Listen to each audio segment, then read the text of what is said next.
if you have to do your lives in color. Because it was in black and white for a second. I kind of like black and white. Do you have to do it in color? I never knew if you had to do them in color. I guess you do. I don't see no thing where you can change it from whatever. I put that picture up there as a thumbnail. That's one of the pictures that I did with AI. You know, I have the prompt for that to make your pictures come out of the like an Instagram. It's good. So, anyways, I'm the prompt queen, the GPT queen. That's what I do. If you want to be in the t-shirt DTF business, you know, you don't want to be going to Creative Fabrica getting your images. I'm sorry, they got 10 million images, but everybody and their mama getting the same images. So why would you want those images when you can just create your own images with some GPTs? All my GPTs on my website, craftingbystudio.com, all my GPTs, I got probably 16 GPTs. I don't know how many I got on there, but they do that specific image, what they are for. Like the crochet one, just do crochet images. The letter, the typography one, just do typography images. So yeah, that's what it do. So the I love the typography one for one reason. I can turn it into HTV because I did the one of them I did, was it Summer Breeze or Summer Vibes? I don't remember which one it was, but I did it in the GPT for typography, and it was like in a swirl kind of typography, and then of course I picked the colors and everything, and then I went to Google and said turn PNG to SVG. Now, the reason I go to Google instead of Canva, if you just save something to SVG, it will not look right on your. I got Sizer, so I have a Romeo. So when I pull up the Sizer software, it has a black image behind it if I just change it to SVG on Canva. So you can't do it that way. You got to go find something. If you got Kettle has a free has one, but they let you do 3 images for free. Cause I use Kettle to do a couple images, and then they have other free turn PNG to SVGs. Just Google is a good tool, okay? Just Google. You want a PNG to SVG, and they'll come up. Just you ain't got to sign in. Just upload your image, and then download the SVG. So once you get the SVG downloaded with the picture that I just made with my GBT, and then I will take it over to the Sizer software as an SVG. Then, since I already have like the colors in it, because I think the one I had 3 different colors. So since I had the 3 different colors, then it will separate it.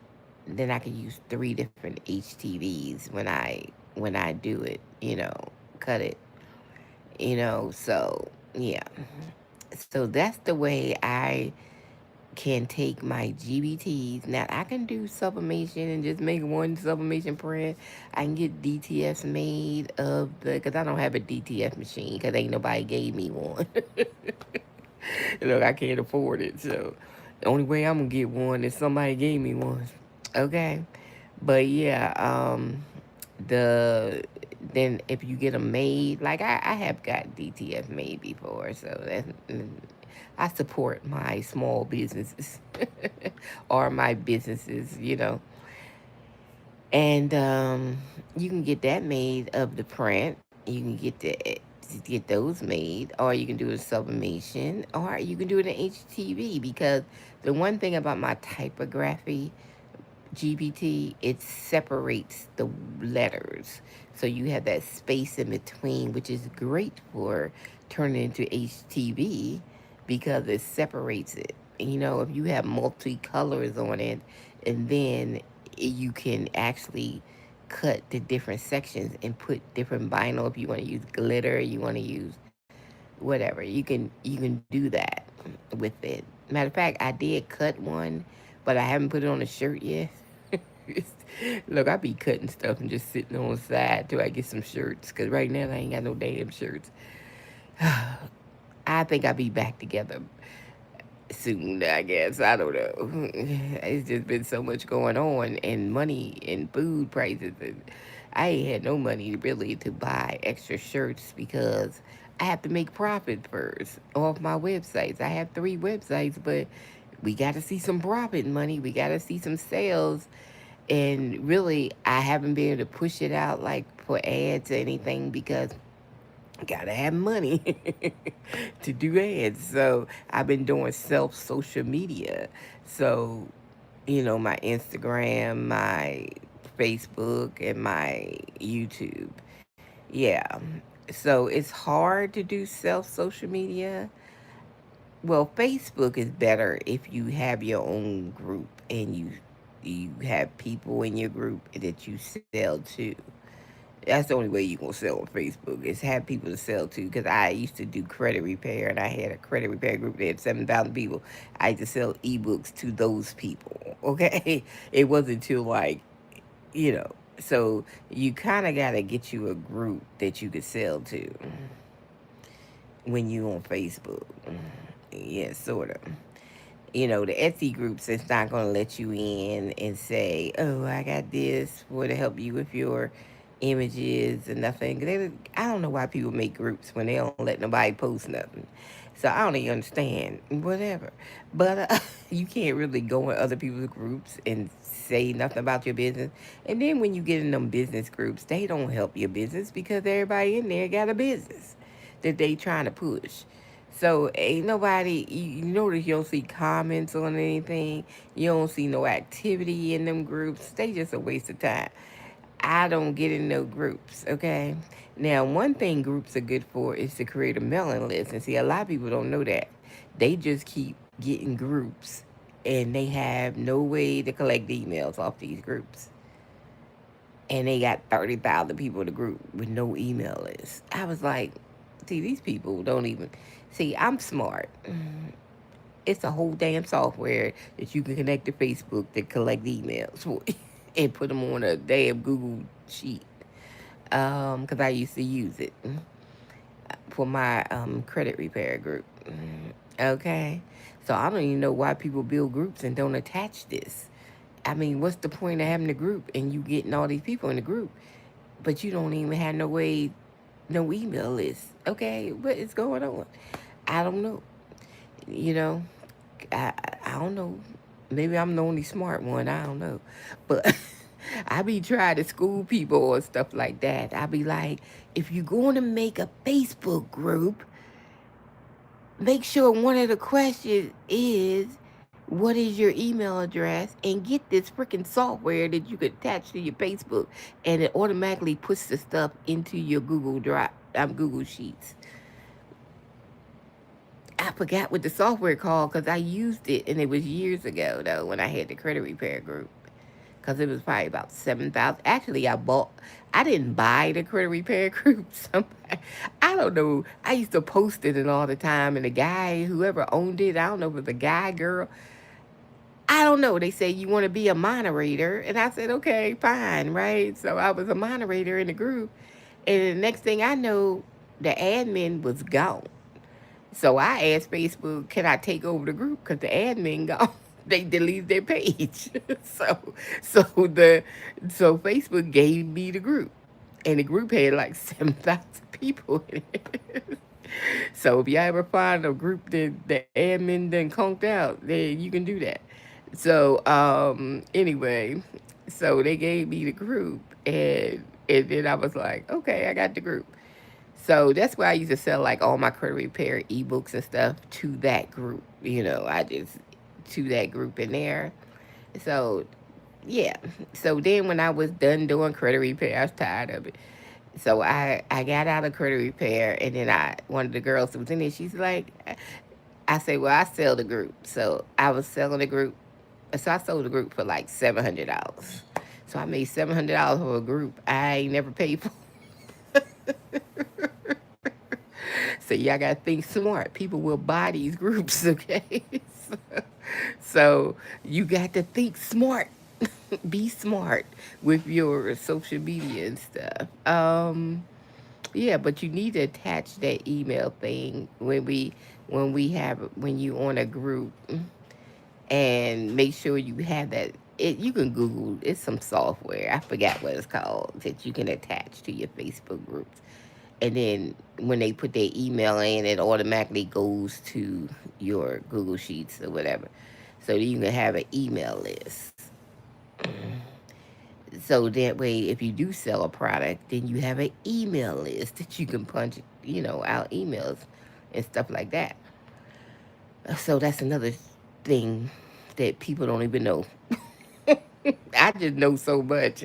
I know so much that people don't even know that, you know, but they don't listen because I talk about these things a lot of times and people don't pay me no mind. So that's why they don't know. I know, but they don't know. Um, yeah. So when AI first came out, when everybody thought ChatGPT was new, I already was on something that had AI. I used to have a Shopify store, and we used to AliExpress, drop ship, that kind of stuff, right? They ain't got no titles, no explanations. We always had to write the titles and the descriptions out ourselves, so that took a lot of time. This was in 2015, and took a lot of time to do that. So I had found this software that actually was AI back then. See, people didn't know stuff was actually wrote my titles and descriptions, and the software came from UK. It wasn't from here in America because we always leak. So when ChatGPT came out, I was like, well, I've been using this software. I've been trying to tell y'all because I was in some of my people I used to network market with and stuff. We were still in touch, this stuff, and I got them all on Shopify because I used to sell this Shopify course from JB Zoo. Um, and when Shopify people started Shopify, like yeah, because we was on eBay in 2013. Then I learned how to drop ship from eBay in 2013, and I had bought this course from this guy for like $40, and I was like, hell, I made $8,000 that month just drop shipping toasters from Amazon to eBay. So I tried to tell my group of friends, y'all need to get this course, right? So then 6 months later, he came out on that DSD MLM thing. And I said, that's the guy I got the course from. So I've been doing it before because my friends kept asking me, well, you going to get in DSD? You going to get in DSD? I said, ain't that the guy I bought the course from?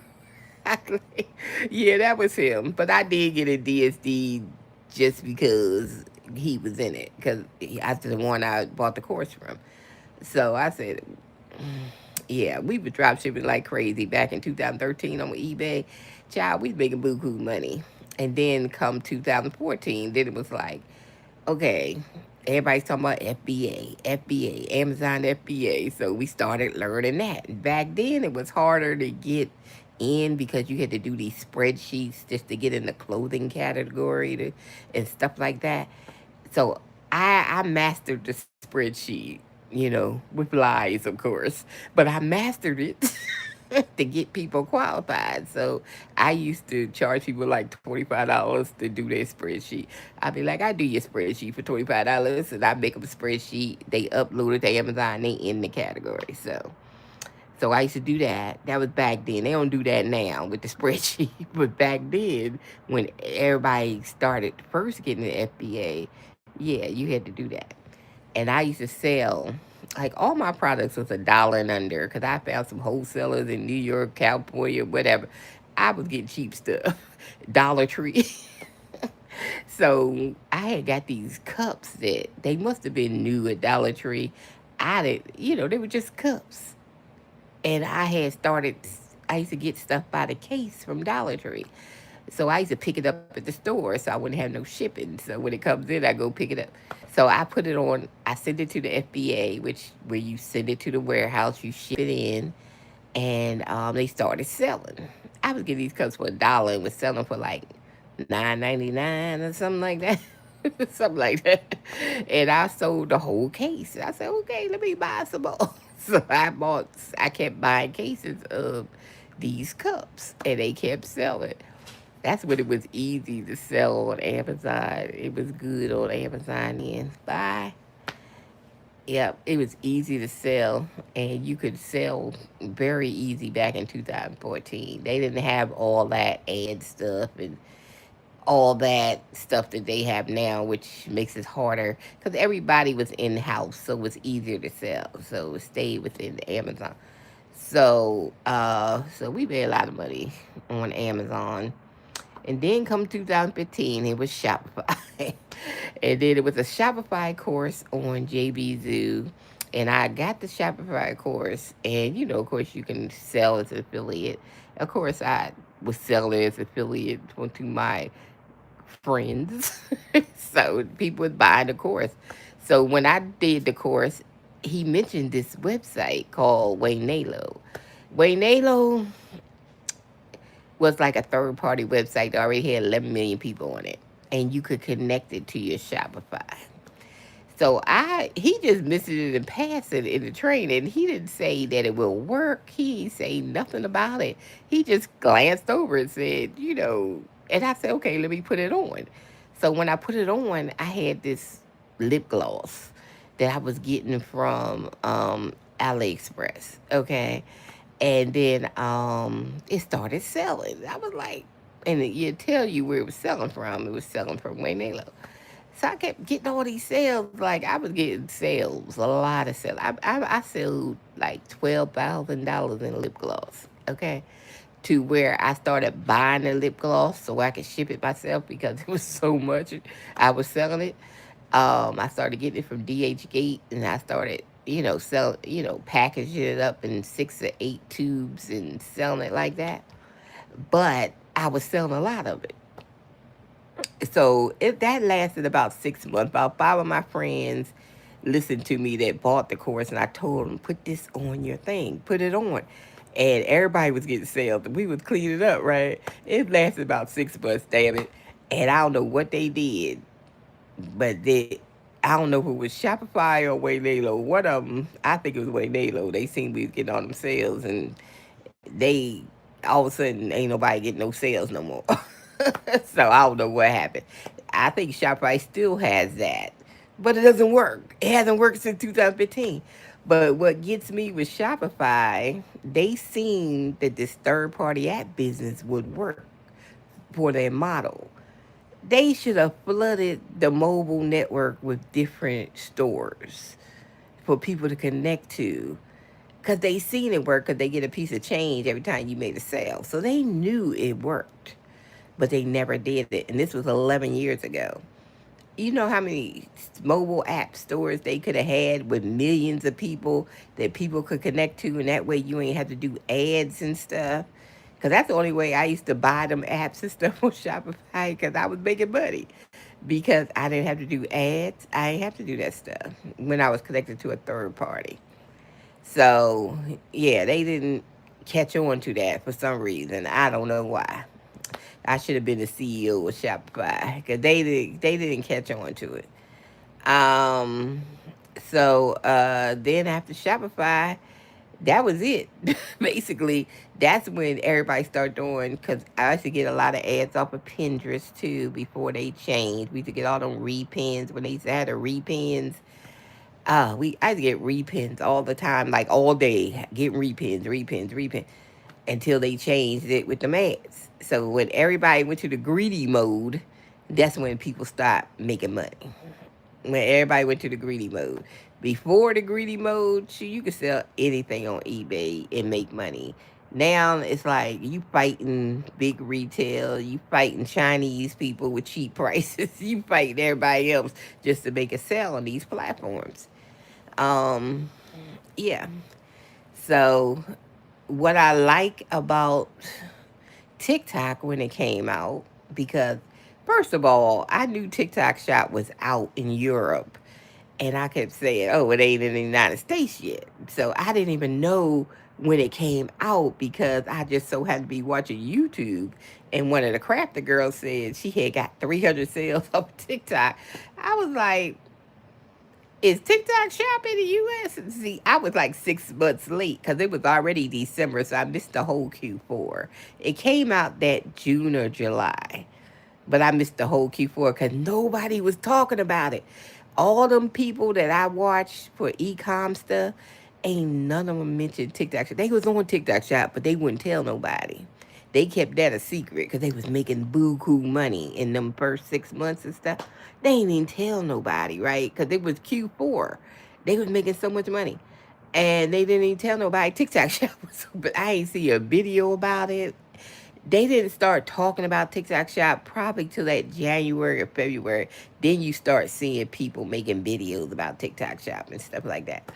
But they kept their mouth shut that first 6 months, and then the one another crafter, Angela Jasmina, she was on TikTok Shop getting a whole bunch of sales, but she said she had got in July, and then I found out that TikTok Shop did open like June or something like that.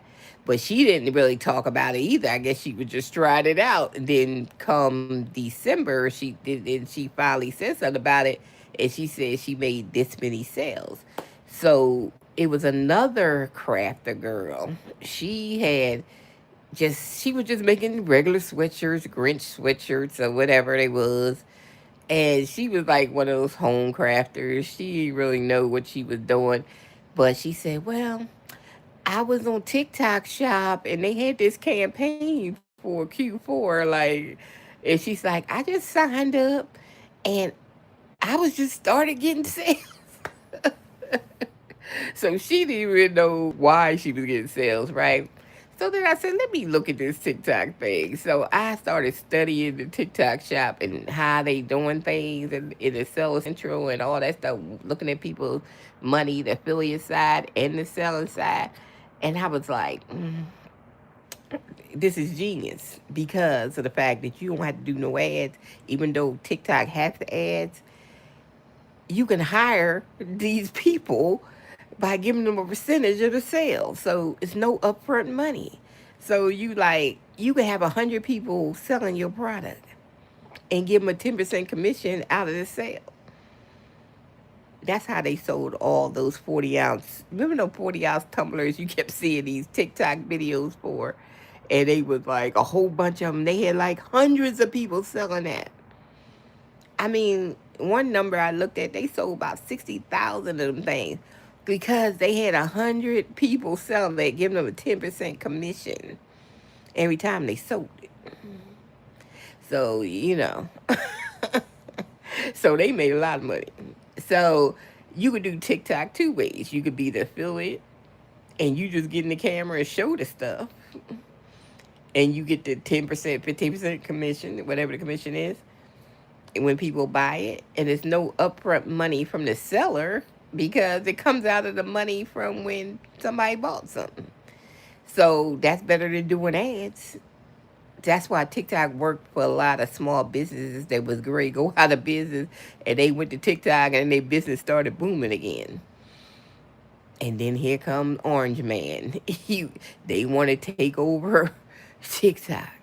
And I say, oh Lord, they take over TikTok, it ain't gonna be no more good.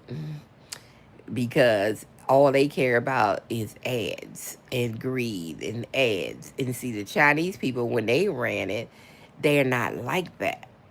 Okay, so they gave us free campaigns. They call them campaigns, but you ain't have to pay for it. If Mother's Day came, they run a campaign and say sign up for this campaign, and they push you for just Mother's Day, and you ain't had to do no ad. That's how that girl sold all those sweatshirts because she was pushed for Black Friday when they gave her a free campaign.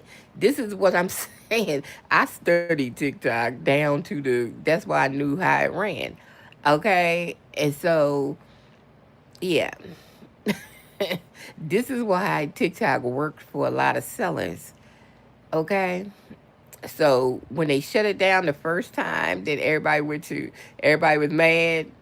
So I was on just browsing around the app store and found Whatnot. And I was like, what the hell is a Whatnot? I ain't seen no YouTube videos from my people, because most of my black people's on my feed, right?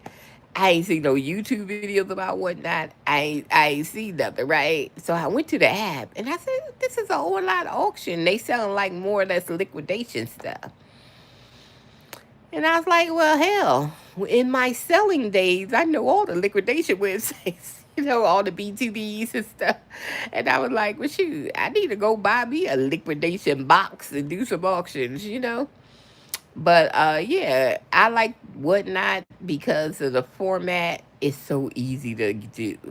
I mean, it's like, okay, let's say I'm gonna teach y'all how to do the auctions on Whatnot. But see, if you get a liquidation box, say you got a liquidation box from Target, because they do sell their liquidation boxes, all these stores like Marshalls, Ross, TJ Maxx, Home Goods. They're Burlington, what you call liquidation stores. So they just get tractor trailers of stuff. They don't never know what's coming in the store. That's why people can sell from them stores on TikTok when they do them home personal shopper things. They always in a TJ Maxx or Marshalls, because it's never the same thing in every store, because they just liquidation store. They just buy it by the truckload. And so you as a personal person, you can buy skid of liquidation from Target, QVC, anywhere you want to buy it, right? They even have websites that you bid on the stuff. You can bid on it. You can get a half a truckload. You can get a truckload. You can get a skid. You can get a box. You can get whatever. So some of them you can outright buy. Some of them you have to bid. Okay. So yeah, that's all they do on Whatnot. They sell liquidations. So basically, I like the way they do it, because all you gotta do is, like, if you got a pallet, it's full of shirts from Target or kids' clothes from Target or whatever. They don't even iron the stuff. Just hold it a wrinkle, child. Just don't. You don't even have to, when you put the listing up. You just put the listing up by numbers and just have one title. It's like saying, oh, Target liquidation, children's clothes, bid start at $1 or whatever, and that's your title for every single item. So it what I like about Whatnot, it will automatically number each title. That way you don't have to do it. If you say I got 100 items, it will put the title with a number next to it. Yeah. So when people buy it, you hold it up in the camera and you make stickers with numbers. So if number one is up, you take that sticker number one and stick it on there, because if somebody buy it, then once you do the shipping labels, you can correspond what is what. So always have some stickers with numbers on it. And then your title is going to be the same title but with numbers on them, because when you go switch to the next one, it's going to be number 2, number 3, number 4, like that. And you can use one generic picture for your thumbnail. You ain't got to take snapshots or nothing. That's why I love Orlando Ocean. You want to take 5 pictures. You got to do like you got to do on Etsy. Okay. It's like easy. Okay. So, like, I was watching Angela Jasmina the other day, because she got a lot of clearance stuff in her warehouse that she didn't had. So she's auctioning off all her extra inventory that's been sitting around for years. And she's embroidering the sweatshirts and DTFing the sweatshirts and t-shirts. And she's going on live. She's going on a live auction. But guess where her live auction is? On TikTok. TikTok got live auction now, y'all. Okay. So TikTok, they stepped up the game. I guess they seen Whatnot and said, oh, we got to step up the game. So anyway, now TikTok got live auctions, so she's doing hers on live auctions, and the girl making over $2,000 in an hour. I mean, one day she said she made 2,900, and then it's been in the 2,000s for selling 100 shirts or something like that. She be doing. Um, Yeah. And plus it was inventory that you're not making money off of because it's just sitting for a couple of years. It's just sitting around. So this is what all y'all crafters that got all that inventory. Y'all better get on some TikTok auctions, start getting rid of that. At least you making some money. And she said, well, she said she starts the t-shirts off at $5 and the hoodies at 10 for a bid. She said she got one auction price at $44. So it went up to $44 on the auction because people wanted it. So yeah. So she been making big time money, and she said that's all she been doing with the embroidery side, except for the customers that she had. But she been doing them auctions, and them auctions been paying off. So TikTok auctions, y'all better look into it. But one thing, I did go to the Seller Central and the TikTok auctions because I'm trying to figure out how it works over there. Why they gotta make it difficult? So, like, I have these coasters that I have, these car coasters. I have like 50 of them. And I said, well, shoot, I need to put these on auction because they've been sitting around over a year, just sitting here. So I said I was going to list them, but I want to do a spreadsheet. Why they gotta make the spreadsheet difficult? I don't know what it is. I can't get the spreadsheet in. I keep getting an error. I don't know. I don't know what's going on. But I got to figure that spreadsheet out because I don't know. I'm doing the template spreadsheet that they gave me. So I don't even know why I can't get it in. So we got to figure that out. I don't know if it's in my Mac or I'll probably try it on a PC today. See if I can get it so I can just list everything at one time. Now I got to do one at a time.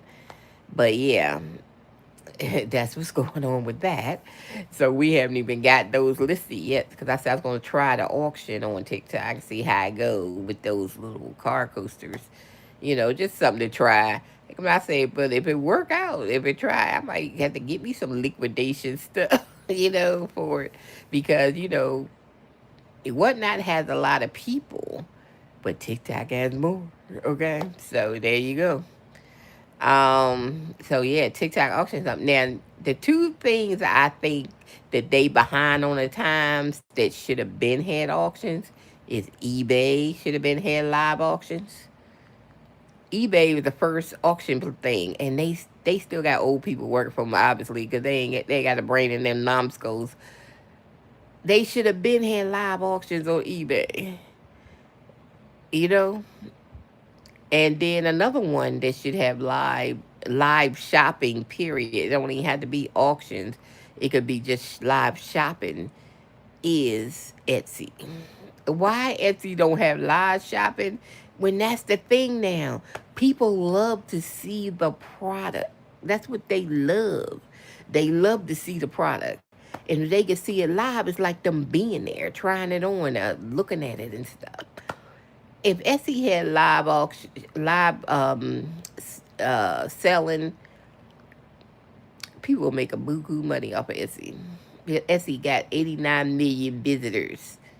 Okay, only thing they missing is this live shopping.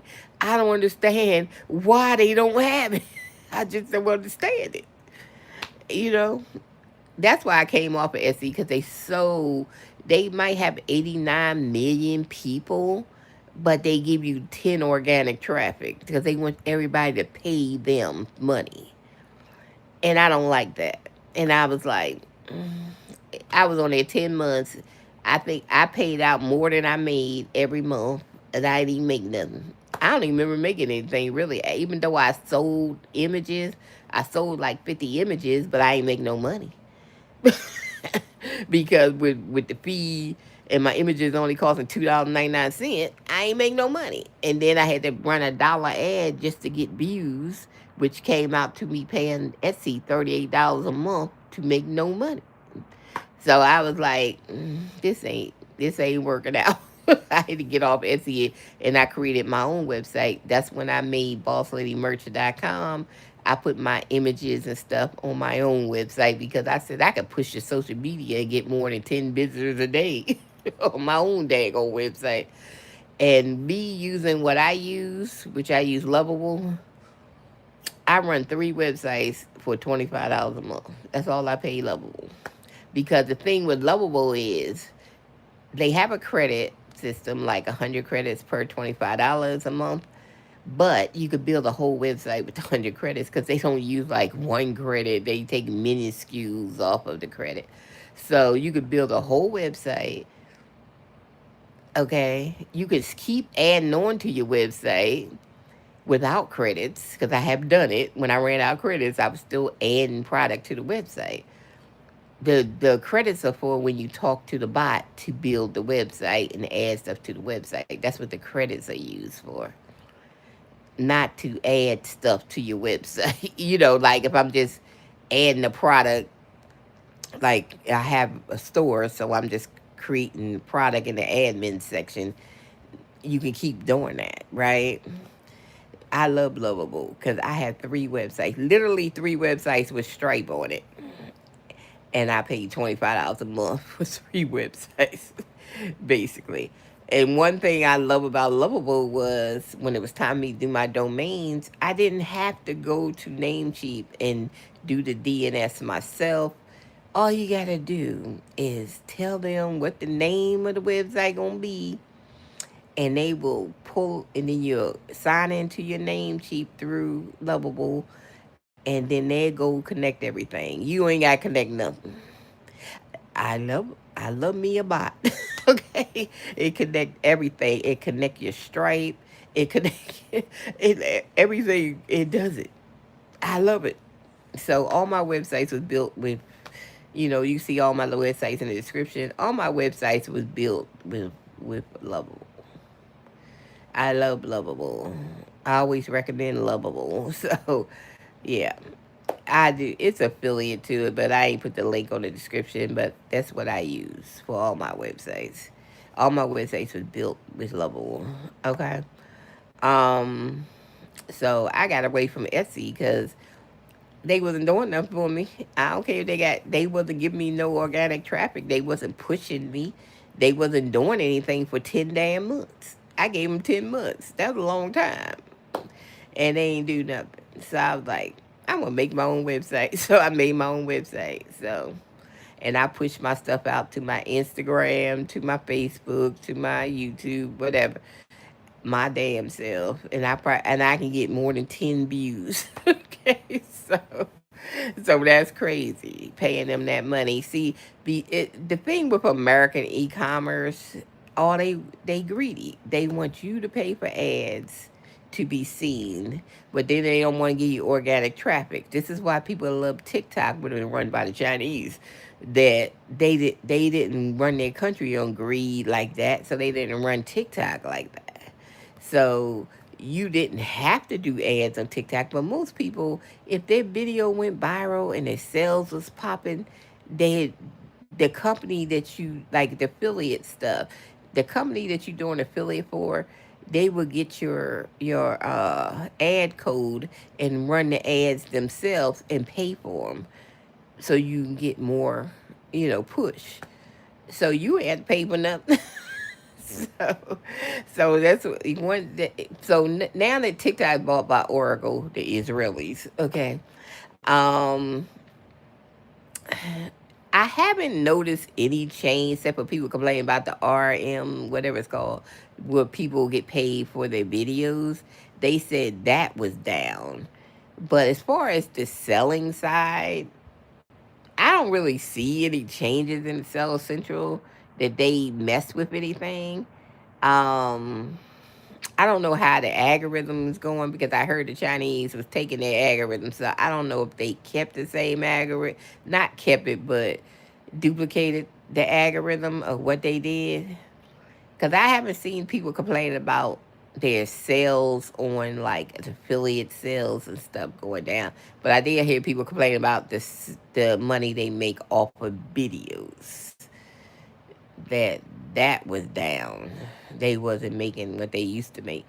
But as far as selling, I think right now they pushing this auction stuff. So they probably push those videos more. Every time they get something new, they gonna push that more. Oops, dropped my phone. But yeah, the affiliate stuff, I think they gonna push that. I mean, the not the affiliate stuff, the auction stuff. So Yeah, so if you on getting on to the auction, matter of fact, I watched the video this morning. This guy was on with this two people on this panel, and he said he was selling protein bars on an auction, and he made $2,000 in like 5 hours. He was on, and he made $2,000 selling protein bars. But he said the way he did his auction was, which was clever. What he said okay, he put them in pack of 6 or something like that, or 8 or something like that. And then he started to bid off at $1, but then he tell people if it gets to $15, I add 4 more bars or 2 more bars or something he would do. And then he said if it gets to this certain number, then I let you pick what you want in your pack or something. So whatever he was saying, it worked because then people was buying that stuff, right? And so I think the thing with auctions, you got to be have a personality when you have to do an auction. You can't be boring. You got to have some kind of personality. Love to talk. Because you got to do a lot of talking when you're on auctions. I think when you have two people, is you can maneuver easier because one person can be on the tablet or something and can move the product over when you go to the next product, and you don't have to keep reaching it for the screen that hit the thing. You can let somebody else do it while you just do the filming part, with the auction. But if you by yourself, all you need is your phone on a tripod, your tablet sitting next to your laptop, and then every time you go, you swoop it. I'd rather use my iPad when I do it. When I used to do whatnot ones, because I could see the screen better, and then I can just hit my finger and move the to the next one on the auction like that. And then, so you need 2 devices. You got to have the one that you're going to be filming in and the one that you're going to move the auction with, okay? To start the next auction. And always put on that thing that makes it like, if it goes down to 0, it goes back up to 7 seconds. I like that. I forgot what they call it, but it's something that does that. I'll put that on every time because you might get more money. you know? But yeah, because I watched this guy, he was selling all Gucci stuff. I was like, on whatnot. I said, where he get all that Gucci liquidation though? I mean, he had some Gucci. That's all he had was Gucci. I mean, he had everything from wallets, shoes, slides, pocketbooks. He even had some Gucci runway stuff. I'm like, where the heck did you get all this stuff? But see, the one thing when you sell liquidations, you're going to have resellers in there. So I think this one lady, she was buying up all his Gucci stuff. I think she sells stuff because she was a retailer, because she was buying up everything. She was bought that runway thing for like $10,000. I mean, she was buying up. I swear that lady that night was spend about 30K on his auction. Yeah, because she was the same one that win the beast. And I said she must be a reseller. A reseller, I mean, it's reselling that stuff on Posh or something. I don't know where she sell it, but she must have been a reseller because she was buying it up. Because a lot of these people that are resellers, they be buying their liquidation stuff because it's just like them looking for liquidation. So they looking for that kind of stuff. So yeah, they be in the chat. The one thing I like about Whatnot's auction, that they have that giveaway that's on the screen, and you only can get in it on your phone, even though you can look at Whatnot on your computer too. But on the phone, you can hit the giveaway and get in that giveaway, and I like the way they do their giveaway. Um, I don't know how TikTok's giveaway is on the lives. I said to go sit and watch a live. I haven't really watched the live on the phone for auctions. like really watch it in person and see how everything maneuvers on there, which I need to do because I don't know how they do their giveaways. Because I know how Whatnot do it, but I don't know how they do it. But you should always give something away. That keeps people, you know, some people give, like on Whatnot, you could set it, give it away to people that bought something, or you can just give it away to people in the chat. So you can set up either way. I'd rather just give it away to people in the chat. Or you can set it up to give away for people that bought something. So I don't know if TikToks is like that yet. Because I haven't did a run through on it yet. So I don't know. But I know Whatnots is like that. Yeah. So it's cool. I think I might try the TikTok auction just to see, and then we might have to look for some liquidation. Look for some liquidation stuff for Q4, huh? Because Q4 is coming up upon us. Look, July is almost over, and it be daggone August. Yep, Q4 started September. For you might have to collect some. Right now, even the girl that I watch on YouTube, she's selling Halloween stuff. I was like, Halloween stuff selling July? She's selling Halloween hoodies. She's selling hoodies in the summertime, child. So you guess you could sell hoodie sweatshirts any time of the year. Y'all probably think we ain't gonna sell those sweatshirts because it's summer. Shoot, these people buying sweatshirts in the summertime. They buy Halloween right now. Of course, back to school is coming, and like some of the southern states go back early. I don't know why they go back so early. It's still too hot. I don't understand the southern states sometimes. I'm like, I don't know. If your kids got out, like these kids here got out Memorial Day weekend, okay, the weather's still cool. They don't go back to the last week in August, I think. And then some don't go back to after Labor Day, whatever. But then you don't be sending your kids back to school in hot August weather. So I don't even know why they ain't figured that out yet. Them school buses don't have no daggone air conditioning. Okay, so they ain't figured that one out. So anyway, back to school stuff is selling right now. So that's why I made this ChatGPT bot yesterday that makes the book covers. So you could make your own image of your book cover. It's already set in the bot. So all you got to do is say hi to the bot, the GPT bot, and it start asking you whether you got a spiral or black and white book. If you got a spiral, you pick the size. Okay, we got all the sizes. If it's black and white, it's just the one size. But you just pick your theme, your color, what you want on there, and it will all. And then they ask you about the lines on the book, like the subject, like them lines in the middle. You could either put names on them, like I always say name, subject, grade, or whatever, and then they put it on there. It will match whatever the picture is, because I programmed that in there just so it can be something cute. So, and you can even get the kid's name on a name line if that's what you want. You could just say, name, put this name on the name line or whatever, and put it on it.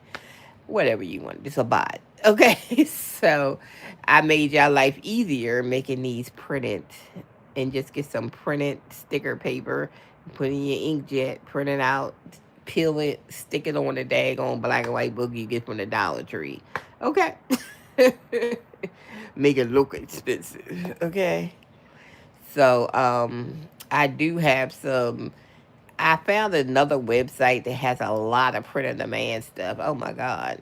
I ain't never heard of this website before, but ChatGPT found this website. See, that's why I be talking to Chat all the time. Like it's Chat be showing me stuff that I didn't know existed. So it's this website, and they got so much print on demand. They got even like some stuff come from China, but they have U.S. warehouses on there too. So you can just use the U.S. warehouse, and it's in the U.S. Shipping's better. But they got so many print on demand things. Like it's print on demand on so many things, right? And I was like, I need to do something with that. And it's another trick of the trade that you can do. Okay, say you want to start a store and you want to drop ship. Okay, so I did one product on my website like that. So I found this bag on my website, and it's like, it was cute. I mean, I found it on another website, but it was cute. And I said, "Oh, I like this bag." So what I'm gonna do, I'm gonna take AI. I'm gonna redo the picture. So what I did, I redid the picture with the bag and put it on another girl in another pose in another way, and then that's what I put on my website. And then I do my little markup, whatever, for the product or whatever. And you could make a whole drop shipping website doing that using AI. You know, you can. Okay. So, if that's what you want to do, I said I was going to do more stuff for drop ship stuff. I'm gonna do. I mean, I had print on demand mostly, but I was gonna do some more drop ship stuff because I was like, you could practically drop ship anything. If you were an affiliate for like Shein or Temu, yeah, you can do a lot. Okay, you can do a lot. Even if you, it don't even have to be those websites. It could be any websites that you drop ship. That's how we used to drop ship. That's how we used to do. You know, and that's how drop shipping works. You drop ship from one website to another. So that's what we used to do. Um, but hey, if you have your own website, you have control of your shipping time. See, if you're on TikTok, they want you to ship out like 2 days, but it, we're not Amazon, right? We don't have all the logistics to do 2 days, but they want you to have 2 days. But most of the time, when I buy stuff on TikTok, it take 10 days. So them people ain't getting stuff out of 2 days. They do the shipping label, but it's a way to trick the thing, thinking you put it in the mail. So it's a way to do it. That I think that's what they doing, because I said, now all this time that's why I never did like the TikTok shop, because I'm like, it's hard to do made to order stuff when you got to get it out in 2 days, right? So that's why I said that's why I really never do it unless I had inventory to do it. But then I was like, well, how come every time I order something from TikTok shop, it takes like 2 weeks before I get it?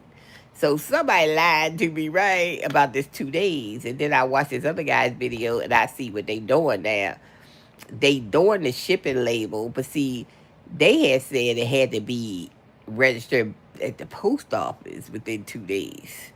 But they using this website. It's this website that you could look like it's been registered in the post office. Child, I think that's what they all doing, because I was like, how can you drop ship on TikTok with them 2 days? Because most drop shippers don't even have where they gonna get it out in 2 days. If you when Printify, it take 10 days to get a shirt off of them. You know what I'm saying? But then but then now they have some sellers that know the TikTok time and said they get it out. But I think they still probably get it in 10 days, because every single thing I ever bought from TikTok shop took 10 days to get to me. Okay? So I know they drop shipping on TikTok. I know it. And so that's why I had to look up some stuff. Yeah, that's why y'all YouTube is your friend. You look up some stuff and find out how they doing it. Because I'm like, well, how they get away with getting it to me in 10 days, but then TikTok said you got to have it out in 2 days. I had to find out what they was doing. Because I'm like, shoot, I need to do some drop shipping. Because drop shipping, well, the only thing with TikTok, they're not going to pay you right away. That's another reason why I didn't do TikTok shop. That's what it was. You don't get paid right away. You get paid, cause I told y'all I studied TikTok shop. So it's like when you sell something, they give you the first 30% in the first 30 days. And that's it. You ain't gonna get the rest of it till later. Because they holding it, make sure people people don't return or something. So basically, they splitting up your money. So it's like if you sell stuff, you really can't use the profit to buy. If you drop shipping to buy the item, because it's not instant money. Because the only people to get paid out like in one day, you got the rate, you got to come to that level of selling before you even get there to get your payout in one day. You got to be selling, okay? So you gotta have money in the hole to fool with TikTok Shop. So that's why I don't fool with it. Now the affiliate, I would do that because you only got to have one other product, and it could be you could have got the product from anywhere. You could have got it from Amazon and found it that they own an affiliate thing and just did do some videos. So uh, yeah. But as far as TikTok Shop goes, yeah, it's a little rough because you have to have money in the hole to run that. Yeah. So that, because I was like, how these people drop ship it on TikTok Shop? Because, yeah, you have to have some money in the hole just to get started, just to run it, because the way they hold your money. So that's why they really, I had TikTok Shop since then, since it started. I haven't really sold on it because after I studied it and looked at it, I was like, I don't really like this. The way they make you ship stuff in 2 days and make you and hold your money and stuff. I didn't really like that. See, with your own website, you in control. When somebody buys something from my website, it goes to my Stripe, and I get the money the next day. I ain't got no hold time and all that stuff with my own Stripe. So I like running my own website. Yeah, I don't like all that. And credit card fees because of what, 30 cents, something like that. You get to keep all the money. So yeah, um, you have to pay like a Etsy. You got to pay them a fee and all that stuff. Plus, they can shut you down, and you don't own it. So everybody should have their own website. Um, yeah. So those are things that I have done in e-commerce. I have done a lot, and as far as AI, I love AI because this morning I did 3 carousel posts from Base 44 and WhatsApp. I had made that video before where I used WhatsApp and Base 44. It does all my posts. I was laying right here. I didn't even get up yet this morning, and I said, okay, I need some carousels for my Instagram on my website. So I just I pulled up the WhatsApp with the Base 44 Super Agent, which I had connected to the WhatsApp. And I'd say, make me a carousel for BossLadyMerch.com. And it made me a carousel and posted it. I don't have to write the captions or anything. It writes out the whole thing, put the hashtags, everything, link in the bio, whatever. It does it all. I don't do nothing but tell what to do.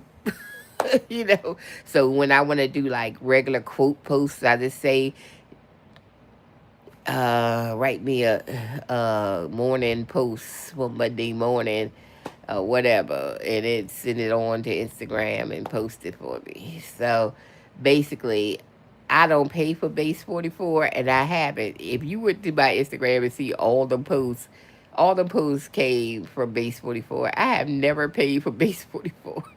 I I haven't. I haven't never paid for it. I just use it. I like Base 44 for Instagram. I wish they put pictures on there, which I told them on the feedback. I said, y'all need Pinterest. So then I can do my Pinterest posts, But right now, I think they only had Instagram. And I said, y'all need to get Pinterest so I can just do that. You know? So, but you could do the post on Instagram and the reels too. So you can do both. And mostly my reels would go to Facebook too. So if I do it on Instagram, then it ends up on Facebook too. And my posts would end up on Facebook if I do it on Instagram. So I can knock two out at once when I do that. But yeah, So ecom, I've been in ecom since 2013. We started with eBay, drop shipping on eBay, and it's been years. 2013. It's been a lot of years being in e-commerce and stuff. You know, we've been in MLMs, we've been in e-commerce. I learned how to trade in 2020 during the pandemic. You know why I learned how to trade? Because I was bored. I was like, because my friends on Facebook, I was like, what y'all doing? And they used to always tell me, Forex, Forex, Forex. And I was like, I can't learn that stuff to myself, you know. And that was like 5 years from the time they was telling me, it was it might not have been 5 years, maybe 3 years, but they was telling me that. And then the pandemic came, I was bored, and I was doing a contract job with Priceline, I think, and that contract was over at the end of July, but I had got in this forest class like February, so no, it wasn't February. When I get in that forest class, like April. And then I was like in and out of the class because I was working.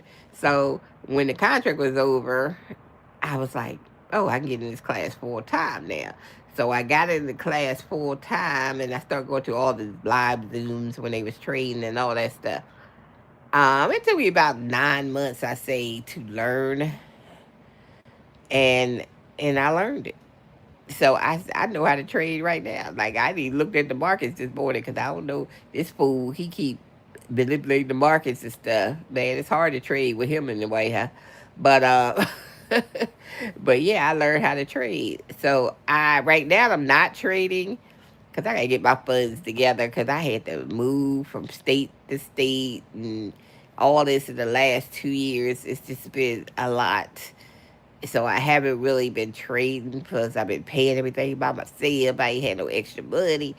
So it's like, so I really haven't been trading, but I'm back in one.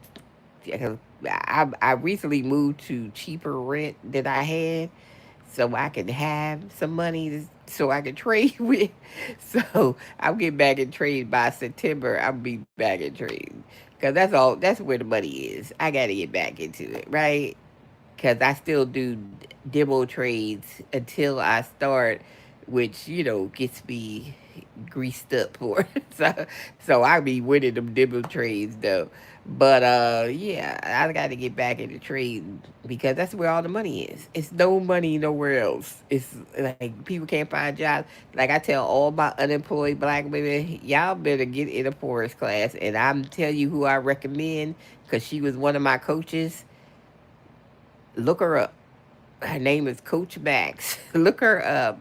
She got a whole course. She did her own course now, and she got her own course. She got her own indicator software. She got her own everything. Look her up. She's on Facebook. She's on YouTube. Coach Max. Look her up.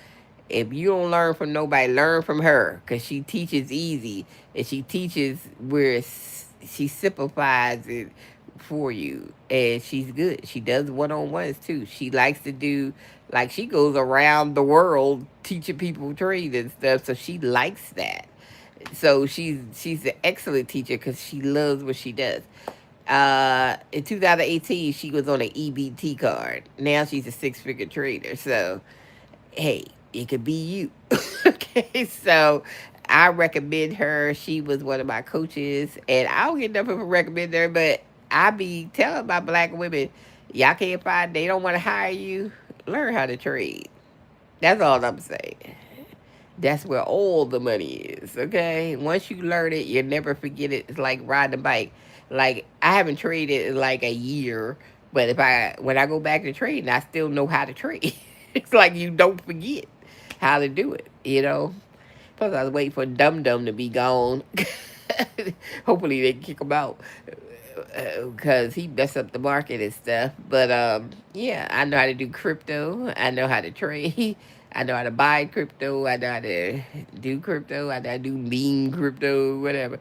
I know all this stuff. That's why I know he was scamming y'all on that meme token, Trump token. That was a scam. I knew it was a scam because I know meme tokens. 99.9% of meme tokens is a scam. You can make money, yeah, if you know who the person is that's putting the token out. If you know the developer, if you know what kind of group of people is going in, and yeah, it's about five meme coins that made it, like Pepe, because they knew who these people was. They was doing Pepe. So people got in the beginning and made a whole lot of money off of Pepe. And some other ones, dog with wife with hat or whatever it's called, dog with hat or the chill guy made a lot of money. It's a whole bunch of them made a lot of money, you know. But you got to know who put them out. You can't just jump on any one because these people are, it's 99% scams. Trump's token was a scam. It only lasted a day and a half because that's what meme tokens do. They infuse a whole lot of money, and then they be people look at the chart and say, "Oh, it's green, it's going up." You just don't know. They taking money out every 5 minutes. They set bots on them things now. So the bot is pulling money every 5 minutes till they get what they put in out. And then they just run the profit. So then they got to have a little more time to run the profit. They all come in like a little army of people all at the same time. They know when they're going to pull it all. Okay? And then they pull it all because I think his token went up to $80 in a day and a half, and then it dropped down. Now it's probably about $6. It ain't gonna never come back up. So all the people put money in think it's gonna come back up. Meme tokens, if you don't make it on that first run, it's not gonna be another run. These people will take their money out and run. They will not come back. They will not put the money back in. People was putting like 22 million, 30 million, 11 million into that Trump token. It's on the damn chart. It's a certain chart I go to. What's it called? GM. I can't never remember the initials of this chart. Anyway, it's a crypto meme chart. And if you pull up his token, you could actually see all the people and all the money that was going in that token the first day and a half. I mean, it was millions. And nobody put millions in a damn meme token. That tell you it's a scam, first of all. And then second of all, they had these little fishes they put next to the codes of the people putting money in, and the fishes be is filtering. You know, there's a lot of people coming in at once, so all the people in Congress and stuff they don't know. They don't know about crypto. They had brokers, and the brokers bought in at the same time. That's what they had. They had brokers. They ain't know nothing. Marjorie Green ain't make 22 million, 25 million, because she knew about crypto. She ain't know nothing about crypto. They all had brokers, and the brokers got all the money and got them in. And they knew, the brokers knew when they was going to pull out. And they was pulling out every 5 minutes, because you could see it on that chart, because they show you the sold parts, and they show you the 5 minute increments, and they all be on bots. Okay, they on bots.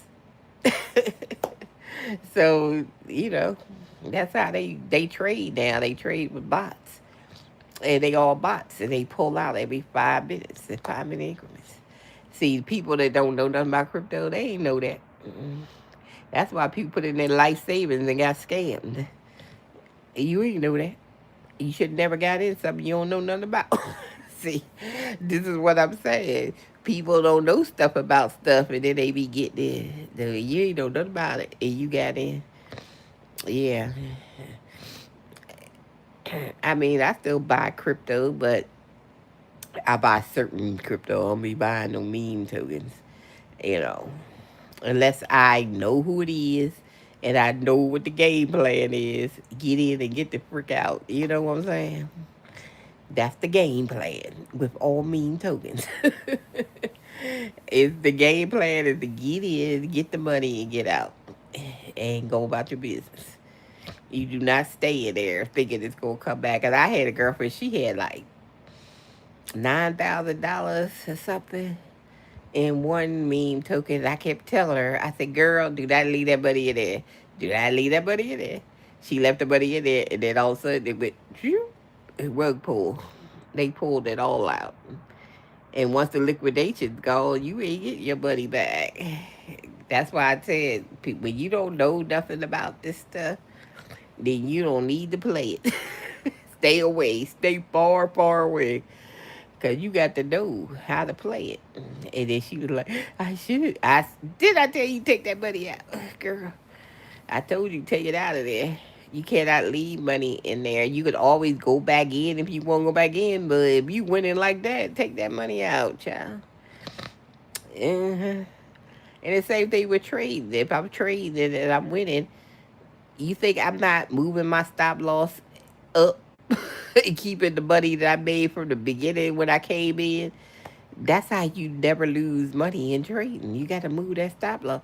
Let's say I said, okay, I'm coming in on this entry on Euro USD, okay, and it goes up for like a couple hours, and I made money.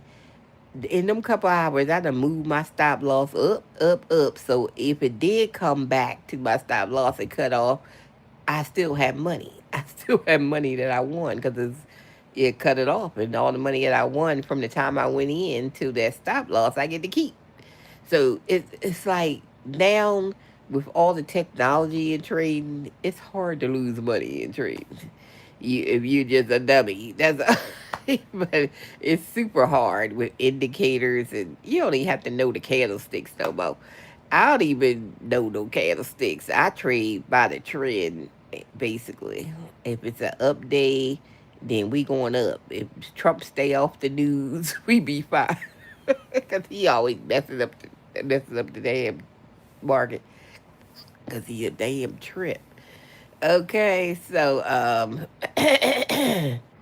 yeah, because I was on the market one day and I would just sit there because I told you I will start trading again in September. So I was just doing a demo trade and I was sitting there looking at the chart. And at 1:30 in the afternoon, all of a sudden, Euro was going down all day. And then all of a sudden, it spiked up real fast at like 1:30. So people on the mines that I call the mines on Trading View, they were saying, well, what the hell happened? What happened? What's going on? I don't see nothing in the news, so really nobody knew what happened because that means if the euro go up, then the dollar comes down. So the dollar shot down. That damn fool talking about he was gonna BOMB Iran and made the market drop like that, and then he changed his mind, said never mind, just like that, manipulating the market. He did that on purpose because he did a couple times around the same time of day. I just had to be looking at the chart and seeing the whole thing happen in real time. So that's why I ain't been trading really, because I'm like, you'll never know what this knucklehead gonna say in the middle of the day. Or whatever. He just, I don't know. But yeah, he been inside trade for since he been in there. Uh-huh. Yep.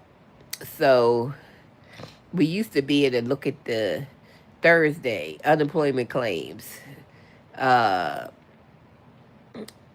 yeah, we used to be able to look at that and say, the unemployment came on Thursday or Friday. I can't remember. I get them mixed up. Unemployment claims and job numbers. Thursday or Friday, whatever, 8:30 in the morning. We used to be able to look at that and say which way the market's going to go at 8:30 in the morning. Because if it's, high numbers, then the market go. It's some reason Wall Street likes when we don't have jobs, so it usually go up. The dollar go up, okay. If it's low numbers, then the dollar go down, whatever. But we used to be able to trade from the news. Now that he's lying about the unemployment, right now he done had the unemployment at 4.3 since February, but yet you got unemployment claims at no, he had a job market job rate at 4.3%, but the unemployment claims is almost at 200K a week. So that's probably like 800,000 jobs a week people claiming unemployment. So how do that match? Okay, so it doesn't. So he been lying about the numbers, and that affects the market because that's how we used to trade from the numbers. So he got the market all screwed up. And then he messing with the oil and stuff. Yeah, we don't even know what's going on because you used to be a trade with the news, not with him. You don't even know what's happening. That's why he's making it harder to like predict what's the next move because he can come on anytime because he loves to be on the news and on TV and say something stupid or tweet something stupid. Now we gotta worry about him tweeting, you know, something out there. So it's just a mess. Yep. Um, yeah, so, yep. So really, I think the best time to trade is early in the morning before his behind wake up, because you know he stay up all night tweeting. So early in the morning before he wake up and say something. Because usually when he say something, it be around 1:30 when he be messing up the market. So trade in the morning, best time before he wake up. Okay. But yeah, I love trading. Trading's fun. And then it's like once you learn it, you be like, I should learn this 5 years ago. That's what I said. Once I learned it and see that it wasn't that, it's more repetitious than it is hard. It's like when you get trading, they teach you the same stuff over and over again. And you be like, and when you look at the Zoom lives when they do trading live, you be like, it's not that hard. It's really not that hard. And so that's why I said a lot of black women right now can't find jobs because they done scared the industry in hiring black people because the DOJ wants to sue anybody that has black people saying it's DEI. So now that's why these black professionals can't find no jobs because they scared about the hiring people. Because they suing people like they sued PayPal for like $30 million for having a minority program for minorities. Yeah, they did. So that was what they did to scare everybody else from hiring. And that's why he swept through the government because he knew most of the black women was in the government. That's why they swept through the government. Yep. So So I'm trying to tell all my black women, y'all better learn how to trade and get in a forex class. And I don't care if you think you can learn it. Child, they got 70-some-year-old people learning this stuff. So if you think you can learn it, oh yes you can. Because I thought I could learn it, but I learned it, and I was like, oh shoot, this ain't even as hard as I. They make it like it's hard. You look at somebody's chart, they got all this stuff on it. You be like, I can't understand it. You don't need all that stuff. Once you learn it and know that you don't need all that stuff, you be like, I should have learned this years ago. Well, y'all better get in a class and find Coach Max because she got her own program called 11. I forgot what it's called. But anyway, she got her own program. And she's a good trader, coach, and stuff. So find Coach Max. Look her up and get in her course. Matter of fact, she's always having those webinar things, and make sure you catch one of her webinar things when she talks about it and stuff. Cause she's always having that. And shoot, I was on one of them, and the people called me about it. I said, "Hey, she even got support." Support called me, asked me was I going to get in the course and all this stuff. A real person. I was like, yeah, I want her software. I already know how to trade. I just wanted her software anyway. When I get some money together, I wanted her indicators that she got. But yeah, so it's all right. I want to get in her group anyway because I like to be with like-minded people. So I might get in there just to get in the group with the group of people and stuff like that. That's like-minded like me. But yeah, that's where all the money is. So I'm trying to tell my black women, y'all trying to pivot right now. Y'all, the one thing you need to pivot to is trading. You got to learn forex. Get it. Once you learn forex, you can trade anything. You can trade crypto. You can trade stocks. You could, you know how and when to buy stuff because you could down read the charts. I remember when I first started crypto, I know I was buying crypto at the wrong time because I couldn't read the chart. All I knew was to buy the dang on crypto. I didn't know how to read a chart. Then after I took the forex class and then I learned how to read a chart, now when I buy crypto or something, I can look at the chart and say, "Oh, I ain't gonna buy it right now. I'll wait till this go," because I can see the price. Because I know I probably was buying crypto the wrong time, buying it when it was going to come down or something, because I couldn't read the chart. So reading the chart is very good to, learn how to read. Even if you do crypto, you should know how to read the chart. But yeah, so then you know when to buy Bitcoin and when not to buy Bitcoin. And if you just buy Bitcoin, you know when a good time to buy it and when to wait. If it get ready to come down, wait till it come down, then buy it. Wait till you buy it on the dip or something. But see, before we didn't even know what a dip was. We just buying it. I told my girlfriend, I said, me and you would just buy crypto. And I was like, we probably was buying crypto at the wrong time the whole time. Because neither one of us could read a chart. So, yeah. So, the reason I don't buy stocks because they move too slow. What's the point of buying stocks when they moving 2 inches a year when trade is where it's at? Either options. So a lot of people like to do options. I don't do options, but if I wanted to do options, I could because I can read the chart. But I don't really stick to currency, so I just do forex. But I could do options. But a lot of people like options. People like options. Um, because that way you can make money. If the market go up, you can make market down. When this economy crashes, only people gonna make money is the traders because they gonna make money off the market going down. This is who made money in 1929. If you go to ChatGPT and say, "Did anybody make money in 1929 crash?" They gonna say, "Yeah." They gonna say the rich people, the Rockefellers, the other rich people. What was their name? They made money.